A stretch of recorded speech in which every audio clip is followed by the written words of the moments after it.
ನಾನು ಲಿಖಿತಾ ಸಾಲ್ಯನ್. ಅಸ್ತ್ರ ಗ್ರೂಪ್ ಮತ್ತು digital planet presence prime time ನ್ಯೂಸ್ಗೆ ಸ್ವಾಗತ. Powered by Malabar gold and diamonds, forks wagon Mangaluru. ಇದೀಗ ಸುದ್ದಿಯ ವಿವರ. ಉಡುಪಿ ಶ್ರೀಕೃಷ್ಣ ಮಠಕ್ಕೆ ಕೆಪಿಸಿಸಿ ಸೌಹಾರ್ದ ನಿಯೋಗ ಭೇಟಿ ನೀಡಿ ಶ್ರೀಕೃಷ್ಣ ಮುಖ್ಯ ಪ್ರಾಣದೇವರ ದರ್ಶನವನ್ನು ಮಾಡಿದರು. ಇದೇ ವೇಳೆ ಪರ್ಯಾಯ ಶ್ರೀ ಪುತ್ತಿಗೆ ಮಠಾಧೀಶರಿಗೆ ಗೌರವ ಸಮರ್ಪಣೆ ಮಾಡಿದ್ರು. ಪರ್ಯಾಯ ಶ್ರೀ ಪುತ್ತಿಗೆ ಮಠಾಧೀಶರು ನಿಯೋಗದ ಸದಸ್ಯರಿಗೆ ಅಭಿನಂದನೆಯನ್ನ ಸಲ್ಲಿಸಿದ್ರು. ಬಳಿಕ ಗೀತಾ ಮಂದಿರದಲ್ಲಿ ಪುತ್ತಿಗೆ ಶ್ರೀಗಳೊಂದಿಗೆ ಮಾತುಕತೆ ನಡೆಸಿದ್ರು. ಕರಾವಳಿಯಲ್ಲಿ ಸೌಹಾರ್ದ ಮೂಡಿಸುವ ಕುರಿತು ಸುದೀರ್ಘ ಮಾತುಕತೆ ನಡೆಸಿದ್ರು. ನಿಯೋಗದ ಸದಸ್ಯರಿಗೆ ಪುತ್ತಿಗೆ ಶ್ರೀಗಳು ಹಲವು ಸಲಹೆಗಳನ್ನು ನೀಡಿದ್ರು. ಮಾತುಕತೆಯ ಬಳಿಕ ಪುತ್ತಿಗೆ ಶ್ರೀಗಳು ಮಾತನಾಡಿ, ಸೌಹಾರ್ದ ಶಾಂತಿಯ ಸ್ಥಾಪನೆಗೆ ಏನು ಕ್ರಮ ಎಂಬ ಬಗ್ಗೆ ಚರ್ಚೆ ಮಾಡಿದ್ದೇವೆ. ನಾನು ನನ್ನ ಅಭಿಪ್ರಾಯಗಳನ್ನು ತಿಳಿಸಿದ್ದೇನೆ. ಪ್ರಚೋದನೆ ನೀಡುವಂತಹ ಘಟನೆಗಳು ಸಮಾಜದಲ್ಲಿ ನಿಲ್ಲಬೇಕು. ಸುಳ್ಳು ಮಾಹಿತಿ ಹಬ್ಬಿಸಿ ಜನರಿಗೆ ತಪ್ಪು ಮಾಹಿತಿ ನೀಡುವ ಕೆಲಸ ಆಗಬಾರದು. ಇಂತಹ ವಿಚಾರಗಳಿಗೆ ಕಡಿವಾಣ ಹಾಕಬೇಕು. ಕೋಮು ವಿಚಾರದ ಘಟನೆಗಳಿಗೆ ಪ್ರತ್ಯೇಕ ನ್ಯಾಯ ವಿಚಾರಣೆ ಆಗಬೇಕು ಎಂದು ಹೇಳಿದರು. ಉಡುಪಿ ಶ್ರೀಕೃಷ್ಣ ಮಠಕ್ಕೆ ನಮ್ಮ ಕರ್ನಾಟಕ ಸರ್ಕಾರದ ವತಿಯಿಂದ ಅನೇಕ ಜನಪ್ರತಿನಿಧಿಗಳು ಬಂದು ಸಮಾಜದಲ್ಲಿ ಸೌಹಾರ್ದ ಶಾಂತಿಯ ಸ್ಥಾಪನೆಗೆ ನಾವು ಯಾವ ರೀತಿ ಕ್ರಮವನ್ನು ತೆಗೆದುಕೊಳ್ಳಬಹುದು ಎಂಬ ಬಗ್ಗೆ ನಮ್ಮ ಜೊತೆಗೆ ವಿಚಾರ ವಿನಿಮಯ ಮಾಡಿದರು. ಗೀತಾ ಮಂದಿರದಲ್ಲಿ ಅದರ ಬಗ್ಗೆ ವಿಸ್ತೃತವಾದಂತಹ ಸಂವಾದಗಳನ್ನು ನಡೆದಿದೆ. ಈ ಸಂದರ್ಭದಲ್ಲಿ ನಾವು ನಮ್ಮ ಅಭಿಪ್ರಾಯವನ್ನು ವ್ಯಕ್ತಪಡಿಸಿದರು. ಸಮಾಜದಲ್ಲಿ ಶಾಂತಿ ಸೌಹಾರ್ದ ಇದು ಸ್ಥಾಪನೆ ಆಗಬೇಕಾದರೆ ಇಂತಹ ಘಟನೆಗಳು, ಜನಕರತಂದ ಪ್ರವೃತ್ತಿಗಳು, ಘಟನೆಗಳು ಅವುಗಳು ನಿಲ್ಲಬೇಕು. ಅದಕ್ಕೆ ಮೂಲ ಕಾರಣ ಈ ಸುಳ್ಳು ಸುದ್ದಿಯನ್ನು ಹಬ್ಬಿಸುವುದು, ಅದೇ ರೀತಿ ಜನರನ್ನು ತಪ್ಪು ಮಾಹಿತಿ ಕೊಡುವುದು ಇದು ಬಹಳ ಮುಖ್ಯವಾದಂತಹ ಕಾರಣವಾಗಿದೆ. ಇದನ್ನು ಯಾವ ರೀತಿ ನಾವು ತಡೆಯಬೇಕು ಎಂಬುದನ್ನು ವಿಚಾರ ಮಾಡಬೇಕು. ಆಮೇಲೆ ಇಂಥ ಘಟನೆಗಳು ನಡೆದಾಗ ಯಾವಾಗಲೂ ತೀರ್ಮಾನ ಬರ್ತದೆ, ಆವಾಗ ಆ ಘಟನೆ ಮರೆತು ಹೋಗಿರ್ತದೆ. ಇಂತಹ ಘಟನೆಗಳಿಗೋಸ್ಕರ ಪ್ರತ್ಯೇಕವಾದಂತಹ ನ್ಯಾಯ ವ್ಯವಸ್ಥೆಯನ್ನು ಮಾಡಿದರೆ, ಶೀಘ್ರ ನ್ಯಾಯ ದೊರಕುವಂತೆ ಮಾಡಿದರೆ ಆವಾಗ ಈ ಘಟನೆಗಳು ಮರುಕಳಿಸಲು ನಿಲ್ಲಬಹುದು. ಅದೇ ರೀತಿ ಎಲ್ಲರನ್ನೂ ಕೂಡ ಸಮಾನವಾಗಿ ಕಾಣತಕ್ಕಂತಹ, ಎಲ್ಲ ಧರ್ಮದವರನ್ನು ಕೂಡ ಸಮಾನವಾಗಿ ಕಾಣತಕ್ಕಂತಹ ಒಂದು ಪ್ರವೃತ್ತಿಯನ್ನು ಮಾಡಬೇಕು. ಮತ್ತು ರಾಜಕೀಯ ಮತ್ತು ಧರ್ಮ ಅದು ಪ್ರತ್ಯೇಕವಾಗಿ ಧಾರ್ಮಿಕ ವಿಚಾರಗಳಲ್ಲಿ ರಾಜಕೀಯ. ಶ್ರೀಜಿತ್, ವಿ4 ನ್ಯೂಸ್, ಉಡುಪಿ. ಸುನಿ ಸಿನಿಮಾಸ್ ಅರ್ಪಿಸುವ ಸಹ್ಯಾದ್ರಿ ಸ್ಟುಡಿಯೋಸ್ ನಿರ್ಮಾಣದ ಜಂಗಲ್ ಮಂಗಲ್ ಕನ್ನಡ ಸಿನಿಮಾವು ಜುಲೈ 4ರಂದು ರಾಜ್ಯಾದ್ಯಂತ ತೆರೆ ಕಾಣಲಿದೆ ಎಂದು ಸಿನಿಮಾದ ನಿರ್ದೇಶಕ ರಕ್ಷಿತ್ ಕುಮಾರ್ ತಿಳಿಸಿದ್ದಾರೆ. ಅವರು ಪುತ್ತೂರಿನಲ್ಲಿ ಸುದ್ದಿಗೋಷ್ಠಿ ನಡೆಸಿ ಮಾಹಿತಿಯನ್ನ ನೀಡಿ, ಸಂಪೂರ್ಣ ಚಿತ್ರೀಕರಣ ಸುಳ್ಯ ತಾಲೂಕಿನ ಗುತ್ತಿಗಾರು ಗ್ರಾಮದ ಮಡಪಾಡಿಯಲ್ಲಿ 30 ದಿನಗಳ ಕಾಲ ನಡೆದಿದ್ದು, ಸುತ್ತ ದಟ್ಟ ಕಾಡಿನಿಂದ ಸುತ್ತುವರೆದು ಕಾಡಿನೊಂದಿಗೆ ಅವಿನಾಭಾವ ಸಂಬಂಧ ಹೊಂದಿರುವ ಸಣ್ಣ ಊರೊಂದರಲ್ಲಿ ನಡೆಯುವ ಮಜವಾದ ಘಟನೆಯನ್ನ ಒಳಗೊಂಡಿರುವ ಚಿತ್ರ ಇದಾಗಿದೆ. ರಾಜ್ಯಾದ್ಯಂತ ತೆರೆ ಕಂಡ ಬಳಿಕ ಮುಂದಿನ ದಿನಗಳಲ್ಲಿ ಬಾಂಬೆ, ದುಬೈಯಲ್ಲೂ ಚಿತ್ರ ತೆರೆಗೆ ಬಿಡುವ ಯೋಜನೆಯನ್ನ ಹಾಕಿಕೊಂಡಿದ್ದೇವೆ ಎಂದು ಹೇಳಿದ್ರು. ಚಿತ್ರದ ತಾರಾಂಗಣದಲ್ಲಿ ನಾಯಕ ನಟನಾಗಿ ಯಶ್ ಶೆಟ್ಟಿ, ನಾಯಕಿ ನಟಿಯಾಗಿ ಹರ್ಷಿತಾ ರಾಮಚಂದ್ರ ನಟಿಸಿದ್ದು, ಉಗ್ರಂ ಮಂಜು, ಬಲ ರಾಜವಾಡಿ, ದೀಪಕ್ ರೈ ಪಾಣಾಚೆ, ಚಂದ್ರಹಾಸ್ ಉಳ್ಳಾಲ್ ಮೊದಲಾದವರು ಅಭಿನಯಿಸಿದ್ದಾರೆ ಎಂದರು. ಛಾಯಾಗ್ರಹಣದಲ್ಲಿ ವಿಷ್ಣು ಪ್ರಸಾದ್, ಸಂಗೀತದಲ್ಲಿ ಪ್ರಸಾದ್ ಶೆಟ್ಟಿ, ಪೂರ್ಣಚಂದ್ರ ತೇಜಸ್ವಿ, ಸಂಕಲನದಲ್ಲಿ ಮನು ಶೆಡ್ಯಾರ್, ಕಲಾ ನಿರ್ದೇಶನದಲ್ಲಿ ವರದರಾಜ್ ಕಾಮತ್ ಸಹಕಾರವನ್ನು ನೀಡಿದ್ದಾರೆ. ಕರಾವಳಿಯ ಹಲವು ಪ್ರತಿಭಾನ್ವಿತ ನಟರ ಜೊತೆಗೆ ಚಿತ್ರೀಕರಣ ನಡೆದ ಮಡಪಾಡಿಯ ಒಂದಷ್ಟು ಗ್ರಾಮಸ್ಥರು ಕೂಡ ನಟಿಸಿರುವುದು ವಿಶೇಷ. ರಾಜ್ ಸೌಂಡ್ಸ್ ಅಂಡ್ ಲೈಟ್ಸ್ ಇತ್ಯಾದಿ ಚಿತ್ರಗಳಿಗೆ ಛಾಯಾಗ್ರಹಣ ಮಾಡಿರುವ ವಿಷ್ಣು ಪ್ರಸಾದ್, ಅಮ್ಮೇರ್ ಪೊಲೀಸ ಇತ್ಯಾದಿ ಚಿತ್ರಗಳಿಗೆ ಸಂಗೀತ ನೀಡಿರುವ ಪ್ರಸಾದ್ ಕೆ ಶೆಟ್ಟಿ, ಸಂಕಲನ ಮಾಡಿರುವ ಮನು ಶೆಡ್ಯಾರ್ ಸೇರಿದಂತೆ ತಂತ್ರಜ್ಞರಲ್ಲಿ 80% ಕರಾವಳಿಯ ಪ್ರತಿಭಾನ್ವಿತರಿದ್ದಾರೆ ಎಂದು ತಿಳಿಸಿದರು. ಈ ಚಿತ್ರದ ಬಗ್ಗೆ ಪರವಾಡ ನಮ್ಮ ಸುಳ್ಯ ತಾಲೂಕದ ಗುತ್ತಿಗಾರು ಜಾಗ ಉಂಟು, ಅಲ್ಪ ಒಂದು ಮಡಪಾಡಿ ಪಂಡ ಮಸ್ತ್ ಎಲ್ಲಿಯ ಒಂದು ಗ್ರಾಮ ಉಂಟು. ಇಡೀ ಚಿತ್ರ ನಮ್ಮ ಮಡಪಾಡಿ ಪಂಡ ಒಂದೇ ಗ್ರಾಮ ಅವು ಒಂಜಿ ನಮ್ಮ ಪಶ್ಚಿಮ ಘಟ್ಟದ ತಪ್ಪಲಿಪ್ಪನಂಚಿನ ಭಾರಿ ಶೋಕದೊಂದು ಪ್ರಕೃತಿ ರಮಣೀಯವಾದಂಚಿನ ಜಾಗೆ. ಸೊ ಇಡೀ ಚಿತ್ರ ನಮ್ಮ ಗುತ್ತಿಗಾರ ಅಲ್ಪ ಮುಗಿತದ. ಸೊ ಇಡೀ ಚಿತ್ರದ ಶೂಟಿಂಗ್ ಅಲ್ಪ ಮಂತದ. ಸೊ ಚಿತ್ರ ಮಸ್ತ್ ಎಟ್ಟೆ ಮೂಡ್ ಬೈದಿದೆ. ಸೊ ಇನಿ 2 ಗಂಟೆಗೆ ನಮ್ಮ ಪೂರ ಸಿನಿಮಾದ ವರ್ಕ್ ಮಂತ್ನಕ್ಲಿಗೆ ಆವಡ್ ಅತ್ತಂದ ನಿಕ್ಲೆ ಪತ್ರಿಕಾ ಮಿತ್ರ ಒಂದು ಪ್ರೀಮಿಯರ್ ಶೋ ನಮ್ಮ ಅರೇಂಜ್ ಮಾಡ್ತಾ ನಿಕ್ಲೆ ಐಕ್ಲ ಬರೋಡು. ಸೊ ಇನಿ 2 ಗಂಟೆಗೆ ಮಧ್ಯಾಹ್ನ ನಮ್ಮ ಭಾರತ್ ಸಿನಿಮಾಸ್ ಸೊ ನಿಕ್ಲೆ ಐಕ್ಲ ಬರೋಡು ಏನಂದ್ರೆ ಬೊಕ್ಕ ನಮ್ಮ ಇಡೀ ತಂಡದ ಒಂಜಿ ಸಾಧಾರಣ ಒಂಜಿ ಅರ್ಧ ಮಿತ್ತು ಒಂಜಿ ತಂತ್ರಜ್ಞರ ಕಲಾವಿದರ ಪೂರ ಸೇರಿದ ಮಸ್ತ್ ಜನ ಪುತ್ತೂರ್ದ ವಿಶೇಷ.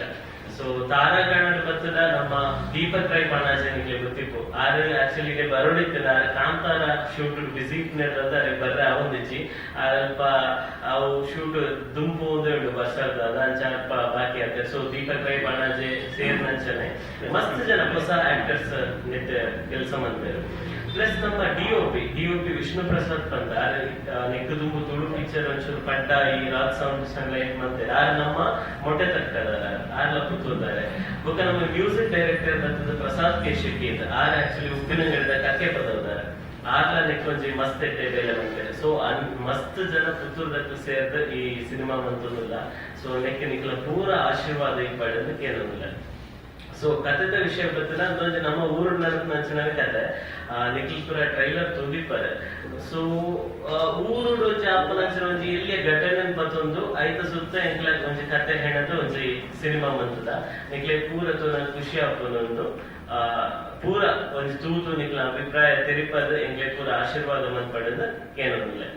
ನಮ್ಮ ಡೈರೆಕ್ಟರ್ ರಕ್ಷಿತ್ ರೈ ಮೂವಿದ ಬಗ್ಗೆ ಕೆಲವು ಡೀಟೇಲ್ಸ್ ಕೊರಿಯರು ಒಂದು ವಿಷಯ ಬಂದ್ರೆ ಒಂದು ಮೂವಿ ಪೂರ ರೆಡಿ ಆಗಿವಾಗ ಇಂಗ್ಲಿ ಬದೋದು ನಮ್ಮ ಕನ್ನಡ ಇಂಡಸ್ಟ್ರಿದ ಬಾರಿಮಲ್ಲ ಡೈರೆಕ್ಟರ್ ಸಿಂಪಲ್ ಸುನಿ ಸರ್ ಇದು ಮೂವಿ ತುಜಪ್ಪ ಏನಂದ್ರೆ ಮಸ್ತ್ ಖುಷಿ ಆದ್ರು ಅದನ್ನ ಸ್ವಂತ ಬ್ಯಾನರ್ ಕೊರಿಯರು ಒಂದು ಮೂವಿನ ಪ್ರೆಸೆನ್ಸ್ ಮಾಡ್ತಾರೆ ಅವೈಕಲ್ಲಿ ಬಾರಿಮಲ್ಲ ಸಕ್ಸಸ್ ಒಂದು ಆಯ್ತು ಬೇಡ ಇಂಥ ಅರ್ನ ಬ್ಯಾನರ್ ಒಂದು ಮೂವಿ ಪ್ರೆಸೆಂಟ್ ಮಾಡೋದಲ್ಲ ಅವತ್ತ ಅವಂದ ಈ ಒಂದು ಕತೆ ಬಂದ್ಬಿನ ಫಸ್ಟ್ ಯಾನ ಹೀರೋ ಅವರೇನು ಇಷ್ಟನೇ ಇಚ್ಛಾನೆ ಅప్పుడు ಅವೇನು ಮಂಡಟ್ಟಿ ಓದಿನೇ ಆಗ್ತದೆ ನೆಗೆಟಿವ್ ರೋಲ್ಸ್ ಮಲ್ಕೊಂಡು ಬಕ್ಕ ಸಪೋರ್ಟಿಂಗ್ ರೋಲ್ಸ್ ಮಲ್ಕೊಂಡು ಭಾಳ ಇಷ್ಟ ಆಗುತ್ತೆ ಆಂಡ್ ಒಂದು ಕತೆ ಕೇಳಿ ಆದಾಗ ಮನಸ್ಸು ಮಸ್ತ್ ಖುಷಿ ಆಗುತ್ತೆ. ಅಯ್ಯೋ ಬಾಲಿಡೆ ಕತೆ ಆದ ಒಂದು ಇನ್ಸಿಡೆಂಟ್ ಏನನ್ನ ಪ್ರತಿಯೊಂದು ಊರು ನಡೆದ ಇನ್ಸಿಡೆಂಟ್ ಒಂದು ಆಂಧ್ರದೊಂದು ಕಾಡಕ್ಕೆ ಹೋಗಿ ಅದರ ಬಗ್ಗೆ ಕ್ಯೂರಿಯಾಸಿಟಿ ಪ್ರತಿಯೊಂದು ಊರು ನಡಪಡು ಮಾತಾಡಿ ಒಂದು ವಿಷಯ ಗೊತ್ತುಂಟು ಆಡ್ ಮೇಲ್ಮಾದಿನ ಕತೆ ಅವು ಪೋನ ಒಂಜಿ ಥ್ರಿಲ್ ಆದ ಒಂದು ಸಸ್ಪೆನ್ಸ್ ಥ್ರಿಲ್ಲರ್ ಅಂತ ಹೋಗ್ಕೊಂಡು ಒಂಜಿ ಮಜಾಕಡ ಒಂಜಿ ಸುಗಾಯನ ಕತೆ ಮುಗಿತು ಒಂದು ಎಕ್ಸ್ಪೀರಿಯನ್ಸ್ ಕೊಡ್ಕೊಂಡು ಆ ಕತೆ ಬಾರಿ ಟೈಮ್ ಬಂದೆ ನಮ್ಮ ಡೈರೆಕ್ಟರ್ ఒక ಕತೆ ಬರೋದು ನೇಚರ್ ವರ್ಸಸ್ ಒಂಜಿ ಜನ ವರ್ಸಸ್ ಜನ ಈವಿಲ್ ವರ್ಸಸ್ ಈವಿಲ್ ಮಾತ ಕತೆ ಎಕ್ದಮ್ ಸ್ಟಿಚ್ ಮಾಡಿದೆ ನಮ್ಮ ಡೈರೆಕ್ಟರ್ ಒಂದು ಎಕ್ಸ್ಪೀರಿಯನ್ಸ್ ಜನಕ್ಕಿಂತ ಮಸ್ತ್ ಚೂಸ್ ಹಾಕೋತಾರೆ ಲೇಪಂಡ ಇನ್ಸ್ಟಾಗ್ರಾಮ್ ಫೇಸ್ಬುಕ್ ಶಾರ್ಟ್ ರೀಲ್ಸ್ ಬರ್ತದೆ ಅದೇ ನಮ್ಮ ಕೊರ್ಪನ್ನ ಏನಾದ್ರು ಒಂದು ಸ್ಪೆಷಲ್ ಇಟ್ಕೊಡು ಅದ ಮಾತಾಗಲಿ ಇಂಟ್ರೆಸ್ಟ್ ಹಾಕಿದೆ. ಖಂಡಿತವಾದ ಜಂಗಲ್ ಮಂಗಲ್ ಮೂವಿ ಅದಕ್ಕೂ ಒಂಜರ ಗಂಟೆದ ಮೂವಿ ಅಲ್ಲಿ ಸೀಕ್ರೆಟ್ ಫುಲ್ಪೋನ ಮೂವಿ ಉಂಟು ಅಂಚೆ ಹೊರ ಥಿಯೇಟರ್ ಬಗ್ಗೆ ಮುಗಿದು ನಿಖಿಲಪ್ಪದು 4 ಜನಕ್ಕೆ ಮೂವಿ ಎಡ್ಡೆ ಉಂಟು ಒಂದು ಎಡ್ಡೆ ಪ್ರಯತ್ನ ಮಾಡಿದ್ರೆ ನಮ್ಮ ತುಳಿದ ಒಂದು ಧರ್ಮದ ಒಂದು ವಿಷಯ ಆಗ್ಬೋದು ಅಂಚದ ಮಾತೆಲ್ಲ ಮುಗಿತದೆ. ಈಗ ಮತ್ತಿಯರ್ ಬಂದಾನ ಅಂಚಿನ ಹೊಸ ಕಲಾವಿದರಿಗೆ ಹೊಸ ಡೈರೆಕ್ಟರ್ ಆಗಲಿಕ್ಕೆ ಒಂದು ಎಡ್ಡೆ ತಾಜೆ ಅದು ಕನ್ನಡ ಅವರೆಡ್ಡು ಮಿಕ್ಸ್ ಮಾಡ್ತಾರೆ ಮಾತಾಡಿದ ವಿಷಯ ಅರ್ಥ ಆಗ್ಬಿಡ್ತಂತಿನ ಒಂಚೂರು ಕನ್ನಡ ಬಂದು ಒಂಚೂರು ಬ್ಯಾಂಗ್ಳೂರು ಒಂದು ಕ್ಯಾರೆಕ್ಟರ್ ಬರ್ಕೊಂಡು ಬಕ್ಕ ಮುದ್ದ ಕ್ಯಾರೆಕ್ಟರ್ಸ್ ನಗಲು ಅವು ಕೂಡ ಸೇರ್ಬೋದು ಕುಂದರುಂಡು ಅವಲ ಉಂಟು ಬಟ್ ಜನ ತುಳಿನಾಗಲಿ ಒಂದು ಇಮಿಡಿಯೇಟ್ ಅರ್ಥ ಹೊಡಿಸ್ಬೋದು ಒಂದು ರೀತಿ ಕಂಪ್ಲೀಟ್ ಅರೆ ಮಲೆನಾಡು ಭಾಷೆ ಪತ್ರ ಬಂದಾರ ಕೆಲವು ಜನಕ್ಕೆ ಅರ್ಥ ಆಗ್ಬೋದು ಕೆಲವು ಜನಕ್ಕೆ ಅರ್ಥ ಆಗ್ಬೋದು ಅವಳ ಜೊತೆ ಇದು ಪೂರ ಲ್ಯಾಂಗ್ವೇಜ್ ಮಿಕ್ಸ್ ಮಾಡ್ತಾರೆ. ಸುದ್ದಿಗೋಷ್ಠಿಯಲ್ಲಿ ನಾಯಕ ನಟ ಎಸ್ ಶೆಟ್ಟಿ, ನಾಯಕಿ ನಟಿ ಹರ್ಷಿತಾ ರಾಮಚಂದ್ರ, ಮಿಲನ್ ಉಪಸ್ಥಿತರಿದ್ದರು. ಅನೀಶ್, ವಿ4 ನ್ಯೂಸ್, ಪುತ್ತೂರು. ಹೆಜಮಾಡಿ ಟೋಲ್ ಪ್ಲಾಜಾದಲ್ಲಿ ಗ್ರಾಮಸ್ಥರಿಗೆ ಈ ಹಿಂದೆ ನೀಡುತ್ತಿದ್ದ ವಿನಾಯಿತಿ ರದ್ದುಗೊಳಿಸಿರುವ ಕುರಿತು ಗ್ರಾಮಸ್ಥರು ಆಕ್ರೋಶ ವ್ಯಕ್ತಪಡಿಸಿದ್ದಾರೆ. ಈ ಬಗ್ಗೆ ಹೆಜಮಾಡಿ ಗ್ರಾಮ ಪಂಚಾಯತ್ ಸಭಾಭವನದಲ್ಲಿ ಗ್ರಾಮಸ್ಥರು ಸುದ್ದಿಗೋಷ್ಠಿ ನಡೆಸಿ ಮಾಹಿತಿ ನೀಡಿದರು. ಸ್ಥಳೀಯ ಗ್ರಾಮಸ್ಥರ ವಾಹನಗಳಿಗೆ, ಶಿಕ್ಷಣ ಸಂಸ್ಥೆಯ ಶಾಲಾ ವಾಹನಗಳಿಗೆ ಈ ಮೊದಲಿನಿಂದಲೂ ಸ್ಥಳೀಯ ವಾಹನಗಳಿಗೆ ನೀಡುತ್ತಿರುವ ವಿನಾಯಿತಿಯನ್ನು ಮುಂದುವರಿಸುವ ಬಗ್ಗೆ ನಿರ್ದೇಶಿಸಬೇಕಾಗಿ ಕೋರಲಾಗಿದೆ. ಅಲ್ಲದೆ ಸದ್ರಿ ಗ್ರಾಮಕ್ಕೆ ಸಂಪರ್ಕಿಸುವ ಲೋಕೋಪಯೋಗಿ ಇಲಾಖೆಯ ರಸ್ತೆಗೆ ಪರ್ಯಾಯವಾಗಿ ಟೋಲ್ ಅಳವಡಿಸಲಾಗಿದ್ದು, ಸದ್ರಿ ಟೋಲ್ ಅನ್ನು ಅಕ್ರಮವಾಗಿ ನಿರ್ಮಾಣ ಮಾಡಿದ್ದಾರೆ. ಈ ಬಗ್ಗೆ ಇಲಾಖೆಯ ಪೂರ್ವಾನುಮತಿ ಪಡೆದುಕೊಂಡಿರುವುದಿಲ್ಲ. ಟೋಲ್ನಲ್ಲಿ ಗ್ರಾಮಸ್ಥರ ವಾಹನಗಳಿಗೆ ವಿನಾಯಿತಿ ಅಲ್ಲದೆ ರಾಷ್ಟ್ರೀಯ ಹೆದ್ದಾರಿ 66ರ ಬಳಿಯಲ್ಲಿ ಟೋಲ್ ಪ್ಲಾಜಾದ ಅಕ್ಕಪಕ್ಕದಲ್ಲೇ ಘನ ವಾಹನಗಳು ನಿಲ್ಲುವುದರಿಂದ ರಸ್ತೆ ದಾಟುವ ವಾಹನ ಸವಾರಿಗೂ ಹಾಗೂ ಪಾದಚಾರಿಗಳಿಗೆ ತುಂಬಾ ತೊಂದರೆಯಾಗುತ್ತಿದೆ. ಈ ಸಮಸ್ಯೆಗಳ ಬಗ್ಗೆ ಜಿಲ್ಲಾಧಿಕಾರಿಯವರಿಗೆ ಮನವಿಯನ್ನ ನೀಡುತ್ತೇವೆ. 7 ದಿನಗಳಲ್ಲಿ ಸಮಸ್ಯೆ ಪರಿಹಾರ ಕಂಡುಕೊಳ್ಳದಿದ್ದಲ್ಲಿ ಉಗ್ರ ಪ್ರತಿಭಟನೆ ನಡೆಸುವುದಾಗಿ ಗ್ರಾಮ ಪಂಚಾಯತ್ನ ಸದಸ್ಯರಾದ ಶರಣ್ ಕುಮಾರ್ ಮಟ್ಟು, ರೋಷನ್ ಡಿ ಕಾಂಚನ್, ಪವಿತ್ರ ಗಿರೀಶ್ ಹೇಳಿದ್ದಾರೆ. ನಮ್ಮ ಗ್ರಾಮಸ್ಥರಿಗೆ ಯಾವೆಲ್ಲ ರೀತಿಯ ತೊಂದರೆಗಳಾಗ್ತಾ ಇದೆ ಅನ್ನುವಂಥದ್ದನ್ನ ದಿನನಿತ್ಯ ನಾವು ದಿನಪತ್ರಿಕೆಗಳಲ್ಲಿರ್ಬೋದು ಅಥವಾ ಸೋಷಿಯಲ್ ಮೀಡಿಯಾಗಳಲ್ಲಿ ನಾವು ಕಾಣ್ತಾ ಇದ್ದೀವಿ. ಇವತ್ತು ನಾವು ಯಜಮಾಡಿ ಗ್ರಾಮಸ್ಥರೆಲ್ಲ ಒಟ್ಟಾಗಿ ಗ್ರಾಮಸ್ಥರಿಗೆ ಆಗ್ತಿರುವಂತಹ ತೊಂದರೆಗಳನ್ನ ಸರಿಪಡಿಸಬೇಕು ಅನ್ನುವಂತಹ ನಿಟ್ಟಿನಲ್ಲಿ ನಾವೇನು ಸಾಮಾನ್ಯ ಸಭೆಯಲ್ಲಿ ಬಂದಂತಹ ಅರ್ಜಿಗಳನ್ನ ಪರಿಶೀಲಿಸಿ ಅವರ ಗ್ರಾಮಸ್ಥರ ಒಂದು ಆಗ್ರಹದ ಮೇರೆಗೆ ನಾವು ಟೋಲ್ ಪ್ಲಾಜಾದ ಪ್ರಬಂಧಕರನ್ನ ಸಂಪರ್ಕಿಸಿದಾಗ ಅವರು ಬಹಳಷ್ಟು ಉಡಾಫೆಯ ಮಾತಿನಿಂದ ನಮ್ಗೆ ತುಂಬಾ ನೋವಾಗಿದೆ. ಯಾಕಂತ ಹೇಳಿದ್ರೆ ನಮ್ದು ಗ್ರಾಮ ಇಲ್ಲಿಯ ಏನು ನಾವು ಗ್ರಾಮ ಸರ್ಕಾರ ಅಂತ ಹೇಳ್ತೇವ ಗ್ರಾಮ ಪಂಚಾಯತ್ ಅನ್ನ, ಅದಕ್ಕೆ ಒಂದು ಜನರ ಸಮಸ್ಯೆಯನ್ನು ನಮ್ಗೆ ಸರಿಪಡಿಸುವಂತ ಅವಕಾಶ ಇಲ್ಲದ ಹಾಗಾಗಿದೆ ಈ ಒಂದು ವ್ಯವಸ್ಥೆಯಲ್ಲಿ. ಹಾಗಾಗಿ ನಾವು ಬಹಳಷ್ಟು ಬಾರಿ ಅವರಿಗೆ ಪಂಚಾಯತ್ನಿಂದ ಮನವಿ ಮಾಡಿಕೊಂಡಿದ್ದೇವೆ. ಖುದ್ದು ಅವರನ್ನೇ ಪಂಚಾಯತ್ನ ಒಂದು ವಿಶೇಷ ಸಭೆಗೆ ಅವರನ್ನು ನಾವು ಕರೆಸಿಕೊಂಡು ಅದರ ಬಗ್ಗೆ ಹಲವಾರು ವಿಷಯಗಳನ್ನಲ್ಲಿ ಚರ್ಚಿಸಿಕೊಂಡು ಯಾವುದೇ ದಾರಿದೀಪ ಇರ್ಬೋದು, ಅಲ್ಲಿ ನಿನ್ನೆ ಕೂಡ ಒಂದು ಇಲ್ಲಿ ಆಕ್ಸಿಡೆಂಟ್ ಆಗಿ 2 ಜೀವ ಹೋಗುವಂತಹ ಪರಿಸ್ಥಿತಿ ಆಗಿದೆ. ಅದೆಷ್ಟೋ ವಾಹನಗಳಲ್ಲಿ ನಿಂತ್ರೆ ಜನರಿಗೆ ಇರ್ಬೋದು ಅಥವಾ 2 ವೀಲರ್ 2 ದ್ವಿಚಕ್ರ ವಾಹನದಲ್ಲಿ ಹೋಗುವವರಿಗೆ ರಸ್ತೆ ದಾಟಲಿಕ್ಕೆ ಆಗದೇ ಇರುವಂತಹ ಒಂದು ಪರಿಸ್ಥಿತಿ ಇಲ್ಲಿ ನಿರ್ಮಾಣ ಆಗಿದೆ. ಇದನ್ನ ಬಹಳಷ್ಟು ಬಾರಿ ನಾವು ಪೊಲೀಸ್ ಇಲಾಖೆಯವರಾಗಿ ಕೂಡ ಈ ಒಂದು ಮಾಹಿತಿಯನ್ನು ನೀಡಿದ್ದೇವೆ. ಯಾವಾಗ ಪೊಲೀಸ್ನವರಲ್ಲಿ ಬಂದು ನಿಲ್ತಾರ ಆವಾಗ 2 ದಿವಸ ಅಲ್ಲಿ ಏನು ಸಮಸ್ಯೆ ಇರುವುದಿಲ್ಲ. ಮತ್ತೆ 3ನೇ ದಿನದಿಂದ ಪುನಃ ಈ ಒಂದು ಸಮಸ್ಯೆಗಳು ಪ್ರತಿ ಧ್ವನಿಸ್ತಾ ಇದೆ. ಹಾಗಾಗಿ ಜನರ ಸಮಸ್ಯೆಯನ್ನು ಆಲಿಸಲಿಕ್ಕೆ ಹೋದ್ರೆ ಗ್ರಾಮ ಪಂಚಾಯತ್ಗೆ ಏನು ಅಧಿಕಾರ ಇದೆ, ನಮ್ಮನ್ನೇ ಗೂಂಡಾಗಿರಿ ಮಾಡಲಿಕ್ಕೆ ಬಂದಿದ್ದೇವೆ ಅನ್ನುವಂತಹ ಪ್ರಶ್ನೆಗಳು ಇಲ್ಲಿ ಉದ್ಭವ ಆಗಿದೆ. ಕಂಪನಿಯವರು ಈ ಟೋಲ್ ಅನ್ನು ಶುರು ಮಾಡಿದ ದಿನದಿಂದ ನಮ್ಮ ಹೆಜಮಾಡಿ ಗ್ರಾಮಸ್ಥರಿಗೆ ಮತ್ತು ಇಲ್ಲಿಯ ಸ್ಥಳೀಯವಾಗಿ ನಮ್ಮ ಯಾಕೆಂದ್ರೆ ಉಡುಪಿ ಜಿಲ್ಲೆಯ ಗಡಿಭಾಗ ಎನ್ನುವಂಥದ್ದು ಹೆಜಮಾಡಿ. ಈ ಗಡಿಭಾಗದಲ್ಲಿ ನಾವು 80%ಕ್ಕಂತೂ ಹೆಚ್ಚು ಜನ ಮಂಗಳೂರು ಅಂದ್ರೆ ದಕ್ಷಿಣ ಕನ್ನಡ ಜಿಲ್ಲೆಯನ್ನು ಅವಲಂಬಿಸಿದ್ದೇವೆ. ವಿಶೇಷವಾಗಿ ಅಲ್ಲಿರ್ತಕ್ಕಂಥ ಖಾಸಗಿ ಶಾಲೆಗಳಿಗೆ ಈ ಭಾಗದಲ್ಲಿ ಇರ್ತಕ್ಕಂಥ ನಮ್ಮ ಗ್ರಾಮೀಣ ಭಾಗದಲ್ಲಿ ಇರ್ತಕ್ಕಂಥ ವಿದ್ಯಾರ್ಥಿಗಳು ಆ ಸ್ಕೂಲ್ ಬಸ್ ಮುಖಾಂತರ ಇಲ್ಲಿಂದ ತೆರಳುವಂತದ್ದು. ಇದಕ್ಕೋಸ್ಕರ ನಾವು ಇಂದಿನ ಬಾರಿ ಆ ಗ್ರಾಮ ಪಂಚಾಯತ್ ನಿರ್ಣಯ ಮಾಡಿ ಆ ಟೋಲ್ನ ಅಧಿಕಾರಿಗಳನ್ನು ಕರೆದು ಅವರಿಗೆ ಸೂಕ್ತ ಮಾರ್ಗದರ್ಶನ ನೀಡಿ ನಮಗೆ ವಿಶೇಷವಾಗಿ ರಿಯಾಯಿತಿ ನೀಡ್ತಿದ್ರು. ಈ ದಿನ ಆ ಟೋಲ್ಗಳನ್ನು KKR ಕಂಪನಿಗೆ ಹಸ್ತಾಂತರಿಸಿದ ನಂತರ ಅಲ್ಲಿಗೆ ಪ್ರಬಂಧಕರಾಗಿ ಬಂದಂತಹ ತಿಮ್ಮಯ್ಯ ಎಂಬುವರು ವಿಶೇಷವಾಗಿ ಗ್ರಾಮಸ್ಥರಿಗೆ ನಿತ್ಯ ಕಿರುಕುಳವನ್ನು ನೀಡುವುದನ್ನು ಪ್ರಾರಂಭಿಸಿದ್ರು. ಅವರನ್ನು ಕೂಡ ನಾವು ವಿಶೇಷವಾಗಿ ನಮ್ಮ ಸಾಮಾನ್ಯ ಸಭೆಗೆ ಕರೆದಿದ್ವಿ. ಅಲ್ಲಿ ಕೂಡ ಬಂದು ನಮಗೆ ಮತ್ತೆ ಇನ್ನು ಈ ರೀತಿ ಆಗುವುದಿಲ್ಲ ಅಂತ ಕ್ಷಮಾಪಣೆಯನ್ನು ಕೇಳಿ ನಮ್ಮೊಂದಿಗೆ ಸಹಕರಿಸುತ್ತಿದ್ರು. ಕೆಲವು ಈಗ ಕಳೆದ 1 ತಿಂಗಳಿಂದ ಪುನರಪಾಗಿ ಯಜಮಾನಿ ಗ್ರಾಮಸ್ಥರಿಗೆ ಕಿರುಕುಳವನ್ನು ನೀಡುವಂತಹ ವ್ಯವಸ್ಥೆ ಆಗಿದೆ. ಅದಲ್ಲದೆ ಯಾರು ಇಲ್ಲಿ ಸ್ಥಳೀಯವಾಗಿದ್ದುಕೊಂಡು ಅಲ್ಲಿ ಕೆಲಸ ಮಾಡುವಂತಹ ಸಿಬ್ಬಂದಿಗಳು ಈ ಗ್ರಾಮದ ಯಾರನ್ನಾದರೂ ಫ್ರೀಯಾಗಿ ಬಿಟ್ಟೆ ಅಂತ ಹೇಳಿದ್ರೆ ಅವರ ಆ ಸಂಬಳದಿಂದ ಆ ಒಂದು ಮೊತ್ತವನ್ನು ಕಡಿತಗೊಳಿಸುವಂತಹ ಹುನ್ನಾರ. ಆ ಸಿಬ್ಬಂದಿಗಳು ಕೂಡ ಮೊನ್ನೆ ನಡೆದ ಸಾಮಾನ್ಯ ಸಭೆಗೆ ಬಂದು ನಮಗೆ ಅವರ ಮನವಿಯನ್ನು ನೀಡಿದ್ರು. ಆದ್ರಿಂದ ಇಡೀ ಗ್ರಾಮಸ್ಥರ ಪರವಾಗಿ ನಾವು 21 ಮಂದಿ ಸದಸ್ಯರು ವಿಶೇಷವಾಗಿ ಮುತುವರ್ಜಿ ವಹಿಸಿಕೊಂಡು ನಿನ್ನೆಯ ದಿನಾಂಕ 30ನೇ ತಾರೀಕಿನಂದು ನಾವು ಆ ಟೋಲ್ ಸಿಬ್ಬಂದಿ ಅವರನ್ನು ವಿಚಾರಿಸಲಿಕ್ಕಾಗಿ ವಿಶೇಷವಾಗಿ ನಮ್ಮ ಎಲ್ಲ ಸದಸ್ಯರು ಈ ಸಾಮಾನ್ಯ ಸಭೆಯಲ್ಲಿ ನಿರ್ಣಯ ಮಾಡಿ ಆ ಟೋಲ್ಗೆ ಹೋಗಿದ್ವಿ. ಆ ಟೋಲ್ನ ಮ್ಯಾನೇಜರ್ ಆಗಿರ್ತಕ್ಕಂಥ ತಿಮ್ಮಯ್ಯ ಎಂಬವರು ನಮ್ಮೊಂದಿಗೆ ಉಡಾಫೆಯಾಗಿ ವರ್ತಿಸಿ ಅಧ್ಯಕ್ಷರಿಗೆ ಅದೇ ರೀತಿ ಸದಸ್ಯರಿಗೆ ಯಾವುದೇ ಒಂದು ಗೌರವವನ್ನು ಕೊಡದೆ ನಾನು ನಿಮ್ಮೆಲ್ಲರನ್ನು ಕಾನೂನು ಮುಖಾಂತರ ನೋಡಿಕೊಳ್ಳುತ್ತೇನೆ ಎಂಬಂತದ್ದು ಮಾತುಗಳನ್ನು ಹೇಳಿದ್ದಕ್ಕಾಗಿ ನಮಗೆ ನಮ್ಮ ಗ್ರಾಮಸ್ಥರಿಗೆ ನಮಗೆ ನ್ಯಾಯ ಕೊಡುವಂತ ಆದ್ಯತೆ ನಾವೆಲ್ಲ ಚುನಾವಣೆಯಲ್ಲಿ ಗೆದ್ದಂತಹ ಜನಪ್ರತಿನಿಧಿಗಳಿದ್ದೇವೆ. ಈ ಗ್ರಾಮದ ನಾಗರಿಕರಿಗೆ ಬದ್ಧವಾಗಿರ್ತಕ್ಕಂತಹ ಹಕ್ಕುಗಳನ್ನು ಕೊಡಲಿಕ್ಕೆ ಗ್ರಾಮ ಪಂಚಾಯತ್ ಬದ್ಧ ಇದೆ ಎನ್ನುವಂತ ನೆಲೆಯಲ್ಲಿ ಕೂಡಲೇ ನಮ್ಮಿಂದ ಏನಾಗ್ತದೆ ತಾತ್ಕಾಲಿಕವಾಗಿ ಈಗಾಗಲೇ ನಾನಿಲ್ಲಿ ನಿಮಗೆ ತೋರಿಸ್ತೇನೆ. ನಾನು ಆ ಮಾಹಿತಿ ಹಕ್ಕು ಅಧಿನಿಯಮದಲ್ಲಿ ಲೋಕೋಪಯೋಗಿ ಇಲಾಖೆಯಿಂದ ಈಗಾಗಲೇ ಮಾಹಿತಿ ಹಕ್ಕಿನಲ್ಲಿ ಮಾಹಿತಿ ಕೇಳಿದ್ದೇನೆ. ನಮ್ಮ ಹೆಜಮಾಡಿಗೆ ಗ್ರಾಮಕ್ಕೆ ಬರುವಂತಹ ಲೋಕೋಪಯೋಗಿ ಇಲಾಖೆ ರಸ್ತೆಗೆ ಅಕ್ರಮವಾಗಿ ಈ ಟೋಲ್ ಅನ್ನು ಅಳವಡಿಸಿದ್ದಾರೆ. ಆ ಟೋಲ್ ಅನ್ನು ಯಾಕೆ ಅಳವಡಿಸಿದ್ದಾರೆ ಅನ್ನೋದು ನಮ್ಮಿಂದ ಯಾವುದೇ ಒಂದು ಮಾಹಿತಿ ಇಲ್ಲ, ನಮಗೆ ಯಾವುದೂ ಇಲ್ಲ. ಆದ್ರೂ ಕೂಡ ನಾವು ಒಂದು ಒಳ್ಳೆ ವ್ಯವಹಾರ ಕ್ಷೇತ್ರ ಅದು ನಡೀಲಿಕ್ಕಿದ್ರೆ ನಮಗೆ ಪಂಚಾಯತ್ಗೂ ಕೂಡ ಆದಾಯ ಬರಬಹುದು ಎಂಬ ನಿರೀಕ್ಷೆಯಲ್ಲಿ ಇಷ್ಟವರೆಗೆ ಸುಮ್ಮನೆ ಇದ್ರಿ. ಈಗ ನಮಗೆ ಹೆಜಮಾಡಿ ಗ್ರಾಮದಲ್ಲಿ ಇರುವಂತಹ ಸಮಸ್ಯೆಗಳು ಹಲವಾರು ಸಮಸ್ಯೆಗಳು ಈ ಟೋಲ್ ಗೇಟ್ ಯಾವಾಗಿಂದ ಪ್ರಾರಂಭ ಆಯಿತು ಅಂದಿನಿಂದ ಸಮಸ್ಯೆಗಳೇ ನಮಗೆ ಇಲ್ಲಿ ಸಾಕಾಗಿ ಹೋಗಿದೆ. ಸಾರ್ವಜನಿಕರು ಏನು ಹೇಳ್ತಾ ಇದ್ದಾರೆ ಅಂದರೆ ಇಲ್ಲಿ ನಮಗೆ ಫ್ರೀ ಕೊಡ್ತೇನೆ ಅಂತ ಮಾತಿನಲ್ಲಿ ಭರವಸೆ ಕೊಡ್ತಾರೆ. ಆದರೆ ಪ್ರತಿ ಗಾಡಿ ಹೋಗುವಾಗ ಟೋಲ್ ಗೇಟ್ನಲ್ಲಿ ನಮಗೆ ಫಾಸ್ಟ್ಯಾಗಲ್ಲಿ ಅಮೌಂಟನ್ನು ಕಟ್ ಮಾಡ್ತಾ ಇದ್ದಾರೆ. ಈ ರೀತಿಯಾದ ಪ್ರಕ್ರಿಯೆಗಳು ಇಲ್ಲಿ ನಡೀತಾ ಇದೆ. ಈಗ ಇಲ್ಲಿ ಮುಖ್ಯ ಸಮಸ್ಯೆ ಅಂತ ಹೇಳಿದ್ರೆ ಅಲ್ಲಿ ರಸ್ತೆ ಬದಿಯಲ್ಲಿ ಬಹಳಷ್ಟು ಗಾಡಿಗಳನ್ನು ನಿಲ್ಲಿಸ್ತಾರೆ. ಮತ್ತೆ ಎಷ್ಟೋ ಬಾರಿ ಅಲ್ಲಿ ಅನಾಹುತಗಳು ಆಗಿದೆ. ಅದನ್ನು ಸರಿಪಡಿಸಬೇಕು, ಅಲ್ಲಿ ವಾಹನಗಳನ್ನು ನಿಲ್ಲಲು ಅವಕಾಶ ಕೊಡಬಾರ್ದು ಅಂತ ಈಗಾಗಲೇ ನಾವು ಟೋಲ್ ನಿರೀಕ್ಷಕರ ಹತ್ರ ನಾವು ಮನವಿಯನ್ನು ಮಾಡಿದ್ದೇವೆ. ಯಾವುದೇ ಕಿಮ್ಮತ್ತನ್ನು ಕೊಡ್ತಾ ಇಲ್ಲ.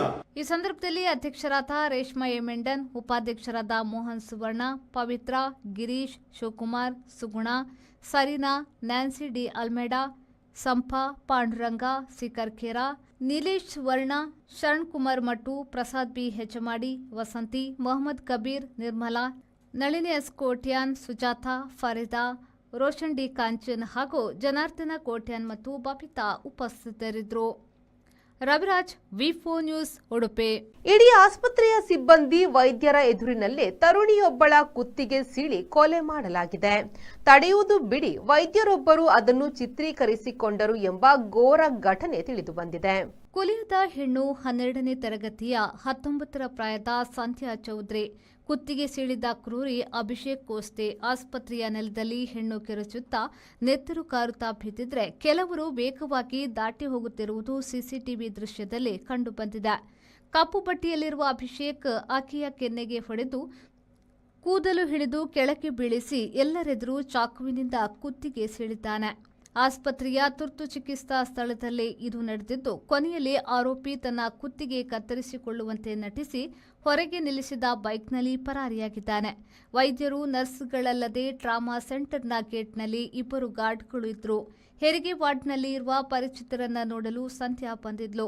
ಅಭಿಷೇಕ್ ಅಲ್ಲಿ ಮೊದಲೇ ಕಾದಿದ್ದ. ಆಕೆ ಬರುತ್ತಲೇ ಜಗಳವಾಡಿ ಕೊಲೆ ಮಾಡಿದ್ದಾನೆ. ನಡು ಮಧ್ಯಾಹ್ನ ಇದು ನಡೆದಿದೆ. 2 ಗಂಟೆಯಿಂದ ವಿಷಯ ತಿಳಿದು 3:30 ಗಂಟೆಗೆ ಮನೆಯವರು ಬರುವವರೆಗೆ ಶವ ನೆತ್ತರಲ್ಲೇ ಬಿದ್ದಿತ್ತು. ಮನೆಯವರು ಸ್ವಲ್ಪ ಕಾಲ ಆಸ್ಪತ್ರೆಯ ದಾರಿ ಬಂದ್ ಮಾಡಿದ್ರು. ಪೊಲೀಸರು ಆರೋಪಿಗಾಗಿ ಹುಡುಕಾಟ ನಡೆಸಿದ್ದಾರೆ. ಗ್ರಾಮ ಪಂಚಾಯತ್ ಕಿರಿಮಂಜೇಶ್ವರ ವತಿಯಿಂದ ಎಸ್ಎಸ್ಎಲ್ಸಿ ಪರೀಕ್ಷೆಯಲ್ಲಿ ಅತಿ ಹೆಚ್ಚು ಅಂಕ ತೆಗೆದ ವಿದ್ಯಾರ್ಥಿಗಳಿಗೆ 2024-25ರ ಪ್ರತಿಭಾ ಪುರಸ್ಕಾರ ಕಾರ್ಯಕ್ರಮವು ಸರ್ಕಾರಿ ಪ್ರೌಢಶಾಲೆ ಕಿರಿಮಂಜೇಶ್ವರದಲ್ಲಿ ನಡೆಯಿತು. ಪಾಠಶಾಲಾ ಪಾಠಶಾಲಾ ಪಾಠಶಾಲಾ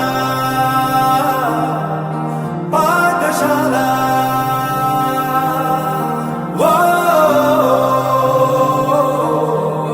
ವೋ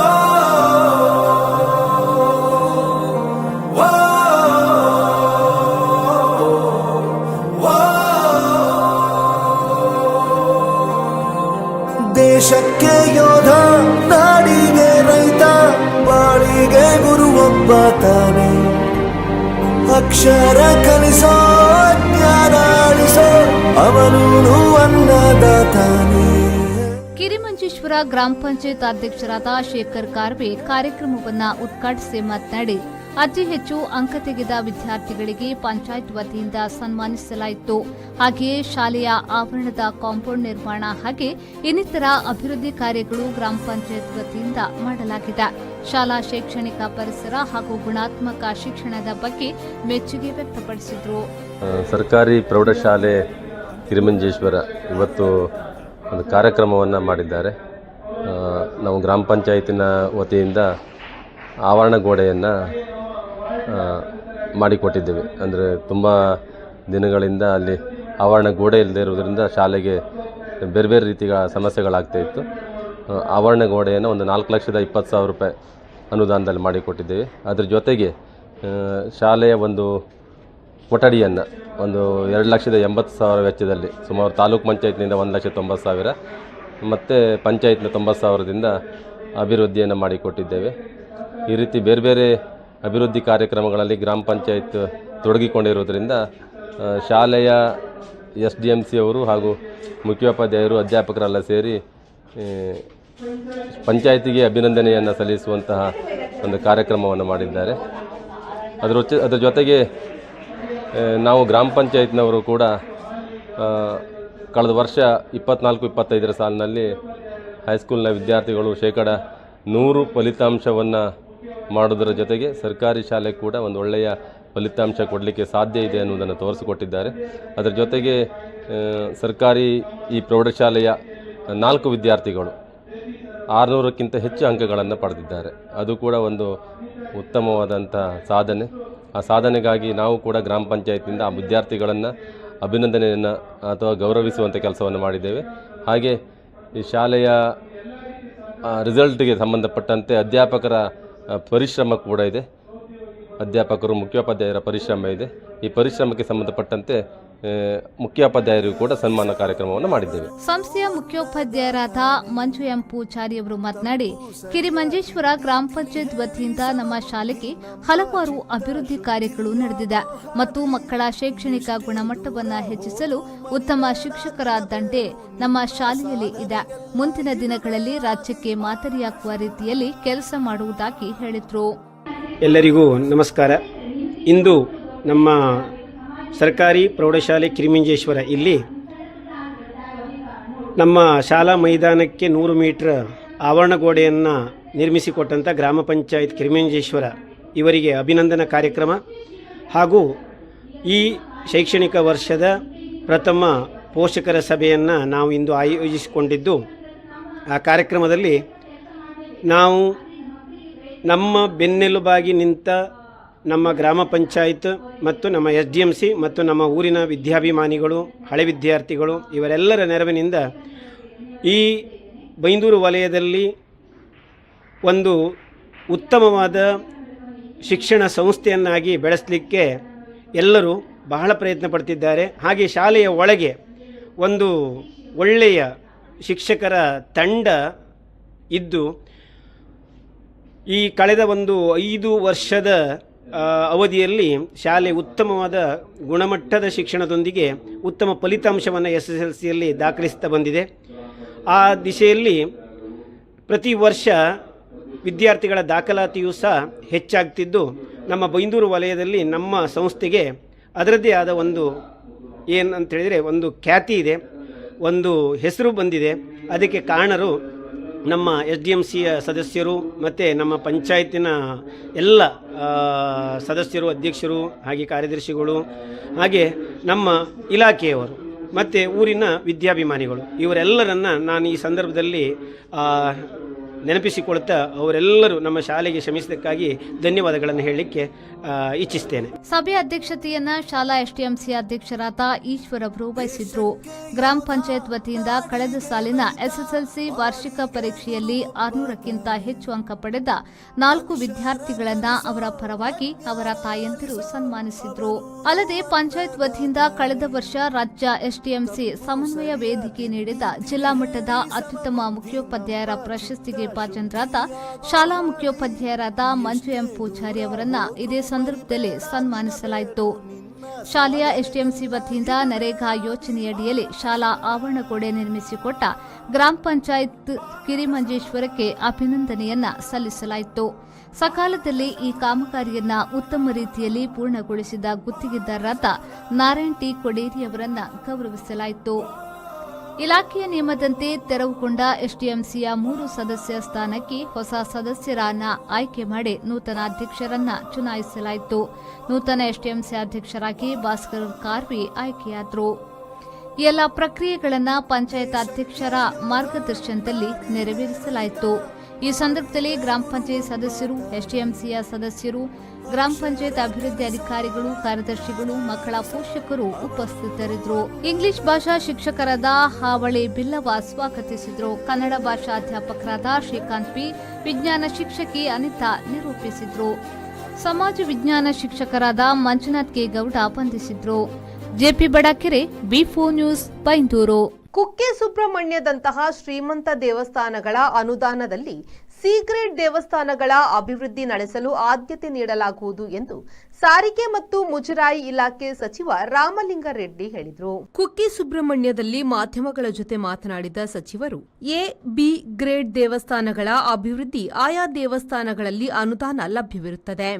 ಆದರೆ ಸಿ ಗ್ರೇಡ್ ದೇವಸ್ಥಾನಗಳಲ್ಲಿ ಅನುದಾನ ಇಲ್ಲದೆ ಇರುವುದರಿಂದ ಸಿ ಗ್ರೇಡ್ ದೇವಸ್ಥಾನಗಳ ಅಭಿವೃದ್ಧಿಯನ್ನು ಶ್ರೀಮಂತ ದೇವಸ್ಥಾನಗಳ ವತಿಯಿಂದ ನಡೆಸಲು ಆದ್ಯತೆ ನೀಡಲಾಗುವುದು ಎಂದರು. ಕುಕ್ಕೆ ದೇವಸ್ಥಾನದ ವತಿಯಿಂದ ಸಿ ಗ್ರೇಡ್ ದೇವಸ್ಥಾನಗಳ ಅಭಿವೃದ್ಧಿಗೆ ಆದ್ಯತೆ ನೀಡಲಾಗುವುದು.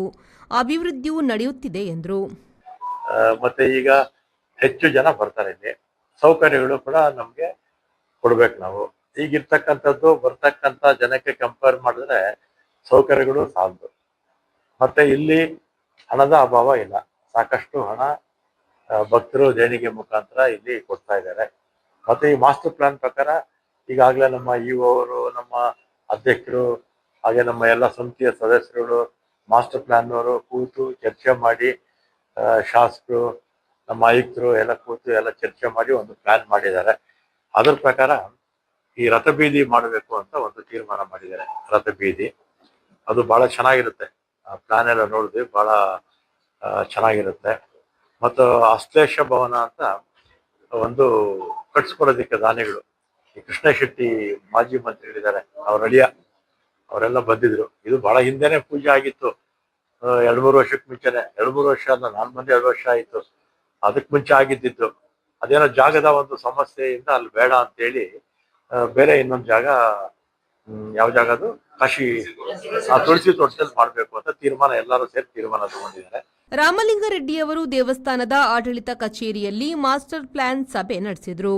ಸಭೆಯಲ್ಲಿ 3 ಹಂತದ ಮಾಸ್ಟರ್ ಪ್ಲಾನ್ ಯೋಜನೆಯ ಕಾಮಗಾರಿಗಳ ಬಗ್ಗೆ ಚರ್ಚಿಸಲಾಯಿತು. ದೇವಸ್ಥಾನದ ಸುತ್ತುಪೌಳಿ, ಪಾರಂಪರಿಕ ಶೈಲಿಯ ರಥಬೀದಿ, 5,000 ಮಂದಿಗೆ ಏಕಕಾಲದಲ್ಲಿ ಭೋಜನ ಪ್ರಸಾದ ವಿತರಿಸುವ ಕೊಠಡಿ, ವಸತಿ ಕಟ್ಟಡ, ಸಿಬ್ಬಂದಿಗಳ ವಸತಿ ಗೃಹ ಮತ್ತಿತರ ಕಾಮಗಾರಿಗಳ ಬಗ್ಗೆ ಸಭೆಯಲ್ಲಿ ಚರ್ಚಿಸಲಾಯಿತು.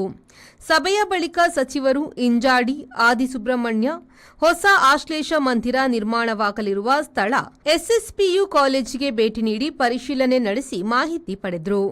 ಶಾಸಕಿ ಭಾಗೀರಥಿ ಮುರುಳ್ಯ, ಮುಜರಾಯಿ ಇಲಾಖೆ ಆಯುಕ್ತ ವೆಂಕಟೇಶ್, ದೇವಸ್ಥಾನದ ವ್ಯವಸ್ಥಾಪನಾ ಸಮಿತಿ ಅಧ್ಯಕ್ಷ ಹರೀಶ್ ಇಂಜಾಡಿ, ಕಾರ್ಯನಿರ್ವಹಣಾಧಿಕಾರಿ ಅರವಿಂದ ಅಯ್ಯಪ್ಪ ಸುತಗುಂಡಿ, ಸಹಾಯಕ ಕಾರ್ಯನಿರ್ವಹಣಾಧಿಕಾರಿ ಏಸುರಾಜ್, ರಾಜ್ಯ ಧಾರ್ಮಿಕ ಪರಿಷತ್ ಸದಸ್ಯರಾದ ಮಲ್ಲಿಕಾ ಪಕ್ಕಳ, ರವಿಶಂಕರ ಶೆಟ್ಟಿ, ವಿವಿಧ ಇಲಾಖೆಯ ಅಧಿಕಾರಿಗಳು, ವ್ಯವಸ್ಥಾಪನಾ ಸಮಿತಿ ಸದಸ್ಯರು, ಮಾಸ್ಟರ್ ಪ್ಲಾನ್ ಸದಸ್ಯರು ಉಪಸ್ಥಿತರಿದ್ದರು.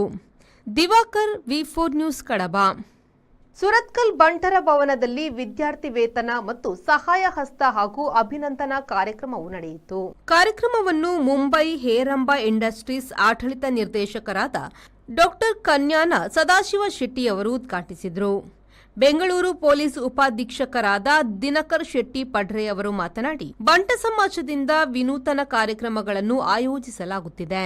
ನಮ್ಮ ಸಮಾಜದವರನ್ನು ಒಟ್ಟುಗೂಡಿಸುವ ಕೆಲಸವಾಗಬೇಕು ಎಂದರು.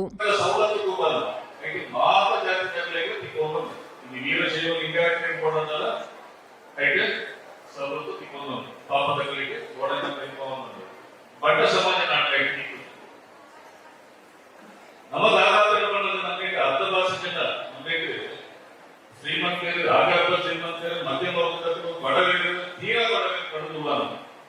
ನಮ್ಮ ಭಾರತದಲ್ಲಿ ಬಡವರಿಗೆ ನಮ್ಮ ಗುಂಪು ಪ್ರಯತ್ನ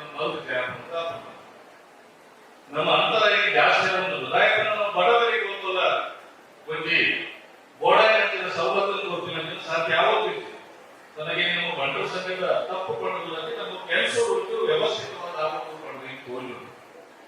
ನನಗೆ ಸಿಸ್ಟಮ್ಯಾಟಿಕ್ ಆದ ಒಂದಿಕ್ಕಿ ನಮ್ಮ ಒಂದು ಸರ್ವೆ ಒಂದಿಕ್ಕಿ ನಮ್ಮ ಮಿಕ್ಕು ಬದುಕುನ್ನ ಸುಖಿ ಸುಧಾಕರ್ ಶೆಟ್ಟಿ ಒಂದು ಮಾತಾಡಿ ಕೇಳ್ತೇವೆ. ಒಬ್ಬ ಎಲ್ಲಿ ಏನು ದೊಡ್ಡ ಜನಗಳು ನಮ್ಮ ಸಂಖ್ಯೆ ನನಗೆ ಆಸಕ್ತಿ ಯಾವ ರೀತಿ ಬಂದ ನಮ್ಮ ಮೂಲ ನಮ್ಮ ಸಂಕೋಟ ನಮ್ಮ ಲೆಕ್ಕ ಬೋಡ ಸಂಖ್ಯೆ ಅಂತ ಈ ಒಂದು ನನಗೆ ಮುಖ್ಯವಾದ ಬೋಡ ಅಂಕಿ ಅಂಶ ದಾದೆಗಾದ ಬೋಡ ಹಾಕಿಕೊಂಡು ನಮ್ಮ ಸಮಾಜಗಳು ಒಂದು ಬೇರೆ ಸಮಾಜದ ದಾದ ಮಾತನ್ನು ಆಯ್ತು ಬಾರಿ ಕುಳಿತುಕೊಳ್ಳಬೇಕು ಅದರ ಬಡಬೇಕು ತೀರಾ ಕೆಲಸ ಕೆಲಸ ನಮ್ಮ ಸಮಾಜದ ಒಂದು ಕೊಂಡಿ ಕೆಲಸ. ಈ ಸಂದರ್ಭದಲ್ಲಿ ಬಂಟರ ಸಂಘದ ಪೂರ್ವಾಧ್ಯಕ್ಷರುಗಳನ್ನು ಅಭಿನಂದಿಸಲಾಯಿತು. ಭಿನ್ನ ಸಾಮರ್ಥ್ಯ ಮತ್ತು ವಿಕಲಚೇತನರಿಗೆ ಸಹಾಯ ಹಸ್ತ, ವಿದ್ಯಾರ್ಥಿಗಳಿಗೆ ವಿದ್ಯಾರ್ಥಿ ವೇತನ, ನಿರಂತರ ವಿದ್ಯಾರ್ಥಿ ವೇತನ ಹಾಗೂ ಇತರ ಸಮಾಜ ಬಾಂಧವರಿಗೆ ವಿದ್ಯಾರ್ಥಿ ವೇತನ ನೀಡಲಾಯಿತು. ಶೈಕ್ಷಣಿಕ ಮತ್ತು ವಿವಿಧ ಕ್ಷೇತ್ರಗಳಲ್ಲಿ ಸಾಧನೆಗೈದ ಸಾಧಕರನ್ನು ಸನ್ಮಾನಿಸಲಾಯಿತು. ಈ ಸಂದರ್ಭದಲ್ಲಿ ವೇದಿಕೆಯಲ್ಲಿ ಪೂನಾ ಬಂಟರ ಸಂಘದ ಗೌರವಾಧ್ಯಕ್ಷರಾದ ಸಂತೋಷ್ ಶೆಟ್ಟಿ ಪೂನಾ, ಹುಬ್ಬಳ್ಳಿ ಧಾರವಾಡ ಬಂಟರ ಸಂಘದ ನಿಕಟಪೂರ್ವ ಅಧ್ಯಕ್ಷರಾದ ಸುಗ್ಗಿ ಸುಧಾಕರ್ ಶೆಟ್ಟಿ, ಸುರತ್ಕಲ್ ಬಂಟರ ಸಂಘದ ನೂತನ ಅಧ್ಯಕ್ಷ ಜಗನ್ನಾಥ ಶೆಟ್ಟಿ ಬಾಳ, ಬಂಟರ ಸಂಘದ ಪೂರ್ವಾಧ್ಯಕ್ಷರಾದ ರೋಹಿತಾಕ್ಷ ರೈ, ದೇವಾನಂದ ಶೆಟ್ಟಿ, ಉಲ್ಲಾಸ್ ಆರ್ ಶೆಟ್ಟಿ, ನಿಕಟಪೂರ್ವ ಅಧ್ಯಕ್ಷ ಸುಧಾಕರ್ ಪೂಂಜಾ, ಉಪಾಧ್ಯಕ್ಷ ಪುಷ್ಪರಾಜ್ ಶೆಟ್ಟಿ ಕುಡುಂಬೂರು, ಕೋಶಾಧಿಕಾರಿ ಅವಿನಾಶ್ ಶೆಟ್ಟಿ, ಸಂಘಟನಾ ಕಾರ್ಯದರ್ಶಿ ಪುಷ್ಪರಾಜ್ ಶೆಟ್ಟಿ ಮಧ್ಯ, ಸಾಂಸ್ಕೃತಿಕ ಕಾರ್ಯದರ್ಶಿ ಜಯರಾಮ ಶೆಟ್ಟಿ, ಕ್ರೀಡಾ ಕಾರ್ಯದರ್ಶಿ ಶಿಶಿರ್ ಶೆಟ್ಟಿ, ಮಹಿಳಾ ವಿಭಾಗದ ಅಧ್ಯಕ್ಷೆ ಭವ್ಯ ಶೆಟ್ಟಿ ಮುಂತಾದವರು ಉಪಸ್ಥಿತರಿದ್ದರು. ಕಾರ್ಯಕ್ರಮದ ಅಧ್ಯಕ್ಷತೆಯನ್ನು ಸುರತ್ಕಲ್ ಬಂಟರ ಸಂಘದ ಅಧ್ಯಕ್ಷರಾದ ಲೋಕಯ್ಯ ಶೆಟ್ಟಿ ಮುಂಚೂರು ವಹಿಸಿದ್ರು. ಪ್ರಧಾನ ಕಾರ್ಯದರ್ಶಿ ಲೀಲಾಧರ ಶೆಟ್ಟಿ ಕಟ್ಲ ಪ್ರಾಸ್ತಾವಿಕ ಮಾತುಗಳನ್ನಾಡಿದ್ರು. ಜೊತೆ ಕಾರ್ಯದರ್ಶಿ ಸುಜೀರ್ ಶೆಟ್ಟಿ ಧನ್ಯವಾದ ಸಮರ್ಪಿಸಿದ್ರು. ರಾಜೇಶ್ವರಿ ಡಿ ಶೆಟ್ಟಿ ಮತ್ತು ಡಾಕ್ಟರ್ ಸುಧಾ ಚಂದ್ರಶೇಖರ್ ಶೆಟ್ಟಿ ಕಾರ್ಯಕ್ರಮ ನಿರೂಪಿಸಿದ್ರು. Sharath Salian, V4 news, Mangaluru. ಮಂಗಳೂರಿನ ವಿದ್ಯಾನಗರದಲ್ಲಿರುವ doctor MV Shetty institute of professional science and management ಹಾಗೂ ಮಂಗಳೂರು ಮಹಾನಗರ ಪಾಲಿಕೆಯ ಆರೋಗ್ಯ ವಿಭಾಗದ ಸಹಯೋಗದೊಂದಿಗೆ ಡಾಕ್ಟರ್ ಎಂವಿ ಶೆಟ್ಟಿ ಸಂಸ್ಥೆಯ ಸಮಾಜ ಕಾರ್ಯ ವಿಭಾಗದ ವಿದ್ಯಾರ್ಥಿ ವೃಂದದವರಿಂದ ಮಲೇರಿಯಾ ಹಾಗೂ ಡೆಂಗ್ಯೂ ವಿರುದ್ಧ ಜನಜಾಗೃತಿ ಮತ್ತು ಬೀದಿ ನಾಟಕವನ್ನು ಹಮ್ಮಿಕೊಂಡಿದ್ರು. ಮಂಗಳೂರಿನ ಮಹಾನಗರ ಪಾಲಿಕೆಯ ಮುಂಭಾಗದಲ್ಲಿ ಮಲೇರಿಯಾ ಹಾಗೂ ಡೆಂಗ್ಯೂ ಸಾಂಕ್ರಾಮಿಕ ರೋಗ ತಡೆಗಟ್ಟುವ ಬಗ್ಗೆ ಹಾಗೂ ಮುನ್ನೆಚ್ಚರಿಕೆ ವಹಿಸುವ ಕುರಿತು ಜನಜಾಗೃತಿ ಮತ್ತು ಬೀದಿ ನಾಟಕವನ್ನು doctor MV Shetty institute of professional science and ಮ್ಯಾನೇಜ್ಮೆಂಟ್ನ ಸಮಾಜ ಕಾರ್ಯ ವಿಭಾಗದ ವಿದ್ಯಾರ್ಥಿ ವೃಂದದವರು ಪ್ರಸ್ತುತಪಡಿಸಿದರು.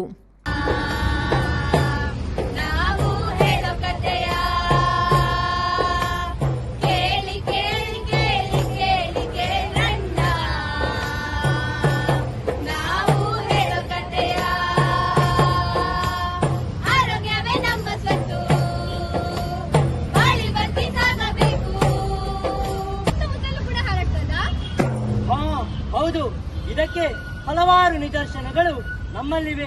ಅದರಲ್ಲಿ ಒಂದು ನಿದರ್ಶನವನ್ನು ನೀವೇ ನೋಡಿ.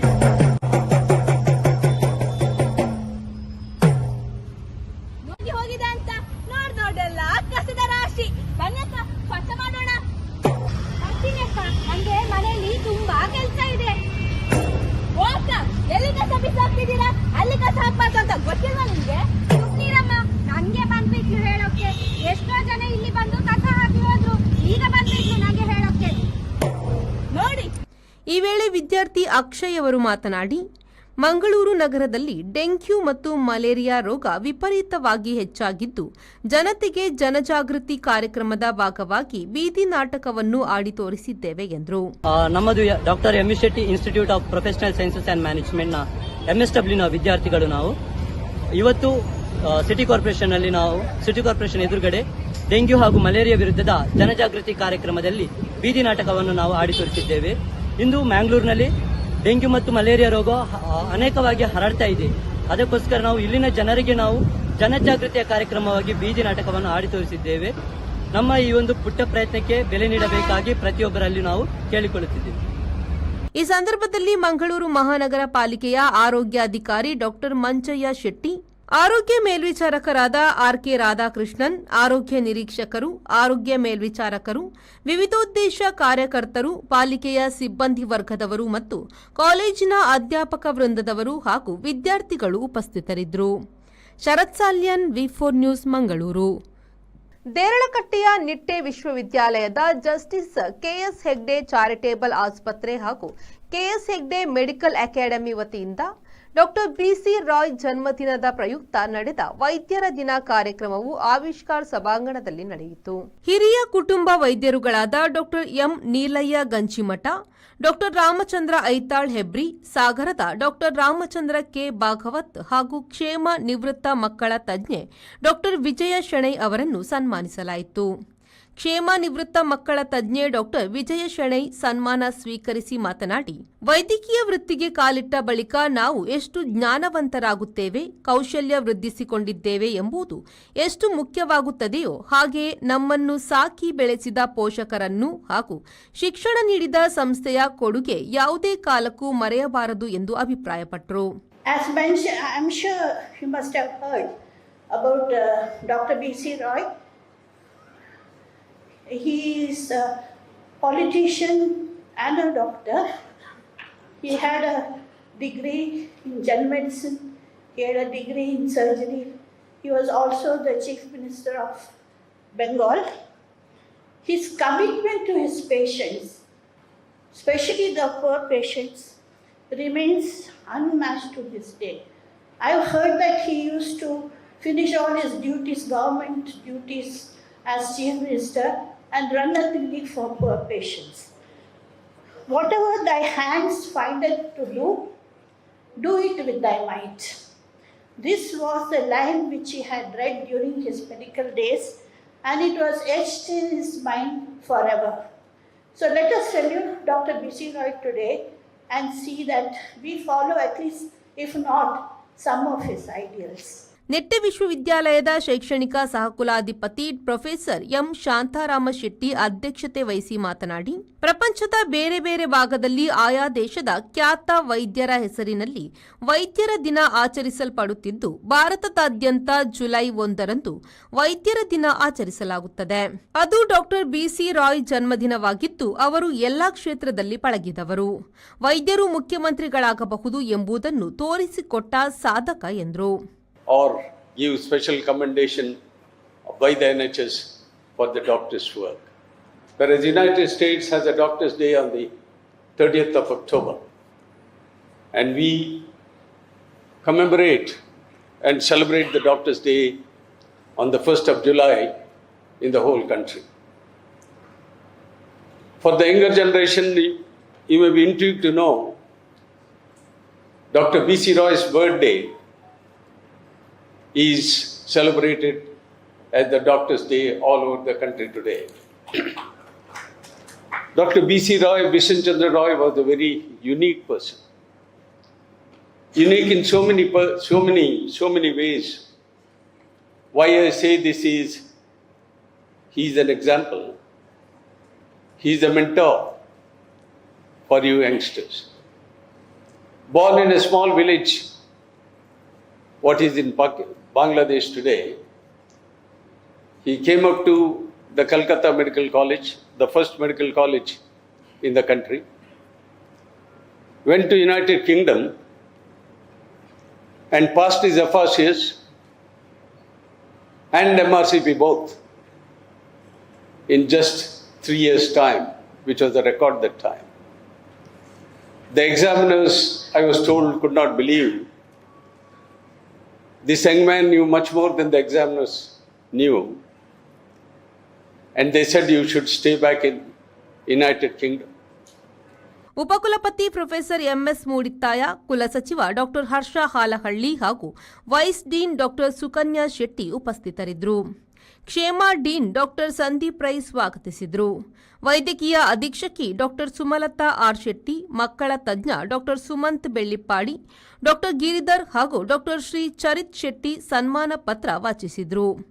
ಎಲುಬು ಹಾಗೂ ಮೂಳೆ ರೋಗ ತಜ್ಞ ಡಾಕ್ಟರ್ ಸಿದ್ಧಾರ್ಥ್ ಶೆಟ್ಟಿ ಕಾರ್ಯಕ್ರಮ ನಿರೂಪಿಸಿದರು. Bureau report V4 news Deralakatte. ಕನ್ನಡದ ಪ್ರಥಮ ಪತ್ರಿಕೆ ಮಂಗಳೂರ ಸಮಾಚಾರ ಮಂಗಳೂರಿನಲ್ಲಿ ಆರಂಭಗೊಂಡ ಹಿನ್ನೆಲೆಯಲ್ಲಿ ಪತ್ರಿಕೆಯ ಸ್ಥಾಪಕ ಸಂಪಾದಕ ಹರ್ಮನ್ ಮೋಗ್ಲಿಂಗ್ ಅವರ ಸ್ಮಾರಕ ಮಂಗಳೂರಿನಲ್ಲಿ ನಿರ್ಮಾಣವಾಗುವುದು ಅಗತ್ಯ ಎಂದು ಮಂಗಳೂರು ನಗರಾಭಿವೃದ್ಧಿ ಪ್ರಾಧಿಕಾರದ ಅಧ್ಯಕ್ಷ ಸದಾಶಿವ ಉಳ್ಳಾಲ ಅವರು ಅಭಿಪ್ರಾಯಪಟ್ಟರು. ಪತ್ರಿಕಾ ದಿನಾಚರಣೆಯ ಅಂಗವಾಗಿ ಕರ್ನಾಟಕ ಜರ್ನಲಿಸ್ಟ್ ಯೂನಿಯನ್ ಮಂಗಳೂರಿನ ಬಲ್ಮಠದ ಥಿಯೋಲಾಜಿಕಲ್ ಕಾಲೇಜು ಆವರಣದಲ್ಲಿ ಏರ್ಪಡಿಸಿದ ಸಂಪಾದಕ ಹರ್ಮನ್ ಮೋಗ್ಲಿಂಗ್ ಅವರ ಪ್ರತಿಮೆಗೆ ಗೌರವಾರ್ಪಣೆ ಮಾಡುವ ಕಾರ್ಯಕ್ರಮದಲ್ಲಿ ಅವರು ಪಾಲ್ಗೊಂಡು ಮಾತನಾಡಿದರು. ಮೊಗ್ಲಿಂಗ್ ಸ್ಮಾರಕ ನಿರ್ಮಾಣ ಮಾಡುವ ನಿಟ್ಟಿನಲ್ಲಿ ಜಿಲ್ಲಾಡಳಿತದೊಂದಿಗೆ ಚರ್ಚಿಸಿ ವಿಸ್ತೃತವಾದ ಸಮಾಲೋಚನಾ ಸಭೆ ನಡೆಸುವುದಾಗಿ ಸದಾಶಿವ ಉಳ್ಳಾಲ್ ಅವರು ಭರವಸೆ ನೀಡಿದರು. ಥಿಯಾಲಜಿಕಲ್ ಕಾಲೇಜಿನ ಒಟ್ಟಾರದಲ್ಲಿ ಈ ಒಂದು ಕಾರ್ಯಕ್ರಮ ನಡೀತಿರೋದು ಬಹಳ ಸಂತೋಷ. ಕಳೆದ 10 ವರ್ಷಗಳಿಂದ ಈ ಕಾರ್ಯಕ್ರಮ ನಡೀತಾ ಇದೆ. ಮೊದಲ ಬಾರಿಗೆ ಕರ್ನಾಟಕದಲ್ಲಿ ಕನ್ನಡ ಸಮಾಚಾರ ಮಂಗಳೂರು ಸಮಾಚಾರವನ್ನು ಸ್ಥಾಪನೆ ಮಾಡಿ ಆ ಮೂಲಕ ಕನ್ನಡದ ಪತ್ರಿಕೆಗಳನ್ನು ಪ್ರಾರಂಭ ಮಾಡಿಸಿಕೊಂಡು ರಾಜ್ಯದಾದ್ಯಂತ ಕನ್ನಡ ಪತ್ರಿಕೆ ಬರಲಿಕ್ಕೆ ಅವಕಾಶ ಮಾಡಿಕೊಟ್ಟಂಥ ಮಂಗ್ಲಿ ಅವರನ್ನು ನೆನಪಿಸಿಕೊಳ್ಳೋದು ನಮ್ಮೆಲ್ಲರ ಕರ್ತವ್ಯ. ಈ ಒಂದು ಸಂದರ್ಭದಲ್ಲಿ ಇವತ್ತು ಬಂದು ಇಲ್ಲಿ ಭಾಗವಹಿಸಲಿಕ್ಕೆ ಅವಕಾಶ ಮಾಡಿಕೊಟ್ಟಂಥ ಪತ್ರಿಕಾ ಯೂನಿಯನ್ ಎಲ್ಲ ಪದಾಧಿಕಾರಿಗಳಿಗೆ. ಕರ್ನಾಟಕ ಗೇರು ಅಭಿವೃದ್ಧಿ ನಿಗಮದ ಅಧ್ಯಕ್ಷೆ ಮಮತಾ ಡಿಎಸ್ ಗಟ್ಟಿ ಮಾತನಾಡಿ, ನ್ಯಾಯಯುತ ಹಾಗೂ ಸಮಾನತೆಯ ಸಮಾಜ ನಿರ್ಮಾಣದಲ್ಲಿ ಪತ್ರಿಕಾ ರಂಗ ಪ್ರಮುಖ ಪಾತ್ರ ವಹಿಸಿದೆ.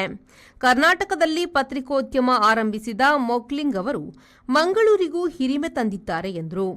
ಈ ಒಂದು ದಿನಾಚರಣೆ ಇದು ಅರ್ಥಪೂರ್ಣ ದಿನಾಚರಣೆ.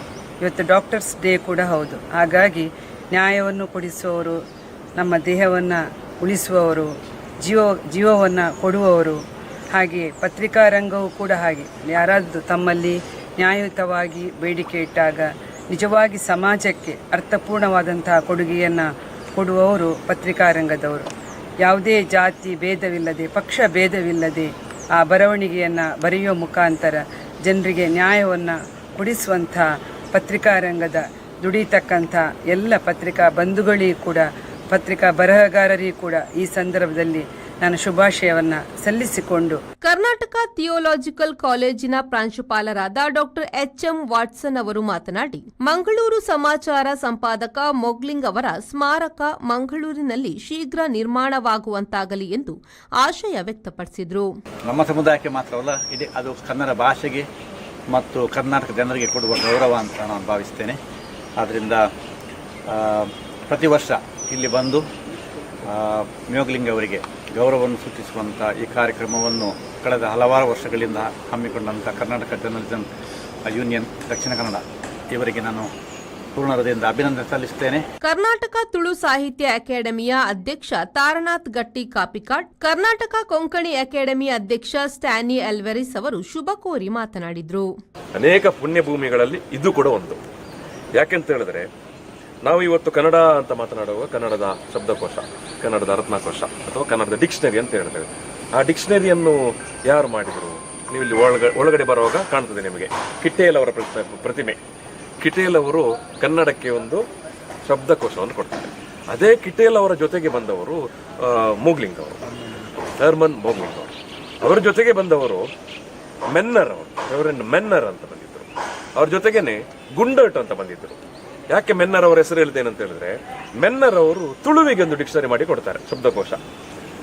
ತುಳುವಿನ ಮೊದಲ ಶಬ್ದಕೋಶ, ಫಸ್ಟ್ ಡಿಕ್ಷನರಿ 1886ರಲ್ಲಿ ಬಂದಿರುವಂಥದ್ದು. ಅದನ್ನು ಇವರ ಸಹವರ್ತಿಯಾಗಿರುವಂಥ ಮೆನ್ನರ್ ಅವರು ಮಾಡಿರುವಂಥದ್ದು.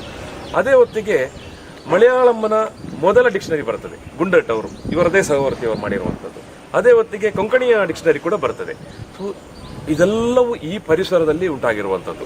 ಅವತ್ತಿನ ಕಾಲಕ್ಕೆ ಮುದ್ರಣ ಅಂತ ಆಗುವಾಗ ಅದು ಕಲ್ಲಚ್ಚಿನ ಮುದ್ರಣ, ಇವತ್ತಿನಾಗೆ ಇದಿರಲಿಲ್ಲ, ಲಿಥೋಗ್ರಫಿ ಪ್ರೆಸ್ ಅಂತ ಇರ್ತದೆ. ಸೊ ಆ ಮೂಲಕ ಅವರು ಪುಸ್ತಕಗಳನ್ನು ಆರಂಭಿಸ್ತಾರೆ. ಜೊತೆಯಲ್ಲಿ ಇವತ್ತು ನಾವು ಮೊಗ್ಲಿಂಗ್ರವರು ನೆನಪನ್ನು ತೆಗೆಯುತ್ತಾ ಇದ್ದೇವೆ. ಮಂಗಳೂರು ಸಮಾಚಾರ ಅನ್ನುವಂಥ ಪತ್ರಿಕೆಯನ್ನು ಪ್ರಪ್ರಥಮವಾಗಿ ಕನ್ನಡದಲ್ಲಿ ಆರಂಭಿಸಿದ ಆ ವ್ಯಕ್ತಿಗೆ ಗೌರವ ನೀಡುವಂಥದ್ದು ನಮಗೂ ಕೂಡ ಇವತ್ತೊಂದು ಗೌರವ. ಇವತ್ತು ಪತ್ರಿಕಾ ದಿನಾಚರಣೆಯನ್ನು ಕೂಡ ನಾವು ಆಚರಿಸ್ತಾ ಇದ್ದೇವೆ. ಇಲ್ಲಿರುವ ಎಲ್ಲ ಪತ್ರಕರ್ತ ಮಿತ್ರರಿಗೂ ನಾನು ಪತ್ರಿಕಾ ದಿನದ ಶುಭಾಶಯಗಳನ್ನು ಕೋರ್ತೇನೆ. ಮೊಗ್ಲಿಂಗ್ರವರು ದೂರದ ಜರ್ಮನಿಯಿಂದ ಭಾರತಕ್ಕೆ ಬಂದು ಒಬ್ಬ ಮಿಷನರಿಯಾಗಿ ಕೆಲಸ ಆರಂಭಿಸಿ ಇಲ್ಲಿ ಸ್ಥಾಪಿಸಿದಂಥ ಕಾಲೇಜಿನ ಪ್ರಪ್ರಥಮ ಪ್ರಾಂಶುಪಾಲರಾಗಿ ಜೊತೆಯಲ್ಲಿ ಕನ್ನಡ ಭಾಷೆಯನ್ನು ಕಲಿತು ಆ ಭಾಷೆಯಲ್ಲಿ ಒಂದು ಪತ್ರಿಕೆಯನ್ನು ಅವರು ತೆಗೆದಿದ್ದಾರೆ ಅಂದರೆ, ಇವತ್ತು ನಾವು ಇಂದಿನ ಈ ಯುಗದಲ್ಲಿ ನಮ್ಮ ಪ್ರಾದೇಶಿಕ ಭಾಷೆಗಳನ್ನು ಮಾತನಾಡಲು ನಾಚುವಂಥ ಸಂದರ್ಭದಲ್ಲಿ ಅವರಿಂದ ನಾವು ಕಲಿಬೇಕಾದಂತೂ ಬಹಳ ಇದೆ. ಹಿರಿಯ ಪತ್ರಿಕಾ ಛಾಯಾಗ್ರಾಹಕ ವಿಶ್ವನಾಥ ಸುವರ್ಣ ಭಾಗವಹಿಸಿದ್ರು. ಈ ವೇಳೆ ಕರ್ನಾಟಕ ಜರ್ನಲಿಸ್ಟ್ ಯೂನಿಯನ್ ಸಮಿತಿ ಸದಸ್ಯರಾದ ಈಶ್ವರ್ ವಾರಣಾಸಿ, ಗಿರಿಧರ್ ಶೆಟ್ಟಿ, ಡೊನಾಲ್ಡ್ ಪಿಂಟೋ, ಹಮೀದ್ ವಿಟ್ಲ, ಶಿವಪ್ರಸಾದ್ ಆಲೆಟ್ಟಿ, ಗಣೇಶ್ ಕುಕ್ಕುದಡಿ, ಜಯಶ್ರೀ ಕೋಯಂಗೋಡಿ ಮೊದಲಾದವರು ಉಪಸ್ಥಿತರಿದ್ದರು. ಗೌರವಾಧ್ಯಕ್ಷ ಹರೀಶ್ ಬಂಟ್ವಾಳ್ ಸ್ವಾಗತಿಸಿ ಕಾರ್ಯಕ್ರಮ ನಿರೂಪಿಸಿದರು. ನಾಗೇಶ್ ಕಾವೂರು, ವಿ4 ನ್ಯೂಸ್, ಮಂಗಳೂರು. ಮಂಗಳೂರಿನ ಫಾದರ್ ಮುಲ್ಲರ್ ಚಾರಿಟೇಬಲ್ ಸಂಸ್ಥೆಯ ಫಾದರ್ ಮುಲ್ಲರ್ ಮೆಡಿಕಲ್ ಕಾಲೇಜು ವತಿಯಿಂದ ವೈದ್ಯರ ದಿನಾಚರಣೆಯನ್ನು ಆಸ್ಪತ್ರೆಯ ಡೆಸಿನಿಯಲ್ ಸಭಾಂಗಣದಲ್ಲಿ ಆಚರಿಸಲಾಯಿತು. ಮಂಗಳೂರಿನ ಕಂಕನಾಡಿಯ ಫಾದರ್ ಮುಲ್ಲರ್ ಆಸ್ಪತ್ರೆಯ ಡೆಸಿನಿಯಲ್ ಸಭಾಂಗಣದಲ್ಲಿ ಆಯೋಜಿಸಿದ್ದ ವೈದ್ಯರ ದಿನಾಚರಣೆಯನ್ನು ಗಣ್ಯರು ದೀಪ ಬೆಳಗಿಸಿ ಉದ್ಘಾಟಿಸಿದರು. ಕಾರ್ಯಕ್ರಮದಲ್ಲಿ ಮುಖ್ಯ ಅತಿಥಿಗಳಾಗಿ ಪಾಲ್ಗೊಂಡಿದ್ದ ಫಾದರ್ ಮುಲ್ಲರ್ ಮೆಡಿಕಲ್ ಕಾಲೇಜು ಮತ್ತು ಆಸ್ಪತ್ರೆಯ ಹಿರಿಯ ಸಲಹೆಗಾರರಾದ ಡಾಕ್ಟರ್ ಜೆಪಿ ಆಳ್ವಾ ಅವರನ್ನು ವೇದಿಕೆಯಲ್ಲಿ ಸನ್ಮಾನಿಸಲಾಯಿತು. ಈ ವೇಳೆ ಮಾತನಾಡಿದ ಅವರು, ಪ್ರಸ್ತುತ ದಿನಗಳಲ್ಲಿ ಹೊಸ ತಂತ್ರಜ್ಞಾನದ ಮೂಲಕ ವೈದ್ಯಕೀಯ ಸೇವೆ ನೀಡಲಾಗುತ್ತಿದೆ. ಇದೊಂದು ವೃತ್ತಿಪರ ಬೆಳವಣಿಗೆಯಲ್ಲಿ ಸಹಕಾರವಾಗುತ್ತಿದೆ ಎಂದರು.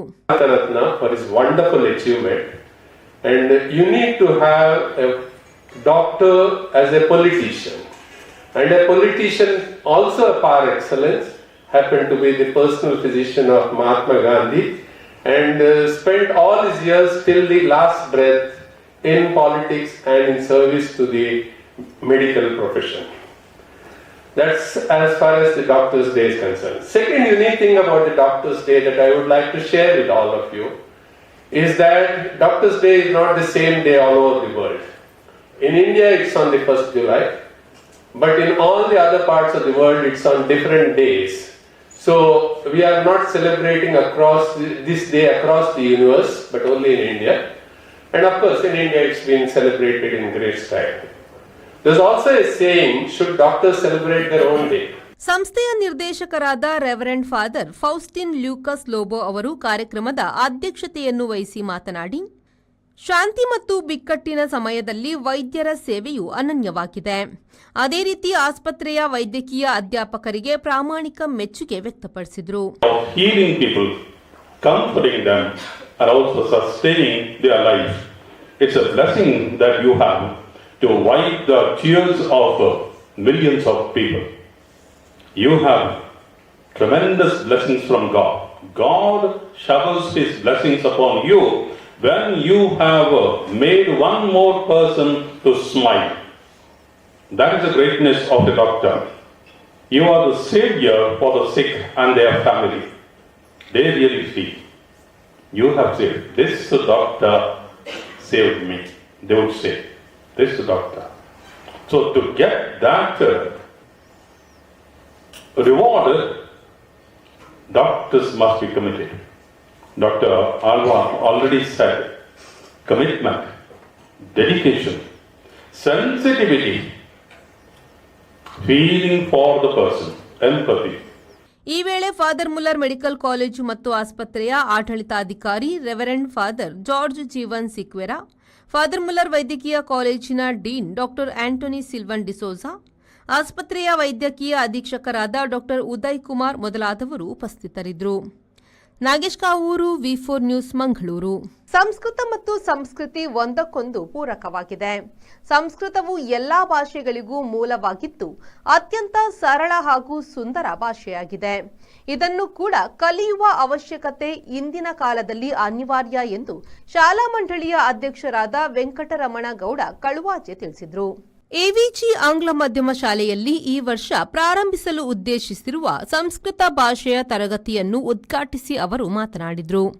ಸಂಸ್ಕೃತ ಶಿಕ್ಷಕರಾದ ಕುಶಾಲ ನೇರಳಕಟ್ಟೆ, ಶಾಲಾ ಆಡಳಿತ ಸಮಿತಿ ಕಾರ್ಯದರ್ಶಿ ಗುಡ್ಡಪ್ಪ ಗೌಡ ಬಲ್ಯ ಸಂದರ್ಭೋಚಿತವಾಗಿ ಮಾತನಾಡಿದರು. ಆಡಳಿತ ಮಂಡಳಿಯ ಸಂಚಾಲಕರಾದ ಎವಿ ನಾರಾಯಣ, ಹಿರಿಯ ದೈಹಿಕ ಶಿಕ್ಷಣ ಶಿಕ್ಷಕರಾದ ಮಾಧವ ಗೌಡ ಪೆರಿಯತ್ತೋಡಿ ಹಾಗೂ ಶಾಲಾ ಶಿಕ್ಷಕರು, ವಿದ್ಯಾರ್ಥಿಗಳು ಈ ಸಂದರ್ಭ ಉಪಸ್ಥಿತರಿದ್ದರು. ಶಾಲಾ ಮುಖ್ಯ ಶಿಕ್ಷಕರಾದ ಅಮರ್ನಾಥ್ ಪಟ್ಟೆ ಸ್ವಾಗತಿಸಿ ಶಿಕ್ಷಕಿ ರಾಧಾ ವಂದಿಸಿದ್ರು. ಶಿಕ್ಷಕಿ ಸವಿತಾ ಕುಮಾರಿ ಕಾರ್ಯಕ್ರಮ ನಿರೂಪಿಸಿದ್ರು. ಪುಷ್ಪರಾಜ್ ಶೆಟ್ಟಿ, ವಿ4 ನ್ಯೂಸ್, ಸುಳ್ಯ. ಇದು ಹೊತ್ತಿನ ಪ್ರಮುಖ ಸುದ್ದಿ. ನಿರಂತರ ಸುದ್ದಿ ಮತ್ತು ಮನರಂಜನೆಗಾಗಿ ನೋಡ್ತಾ ಇರಿ ವಿ4 ನ್ಯೂಸ್.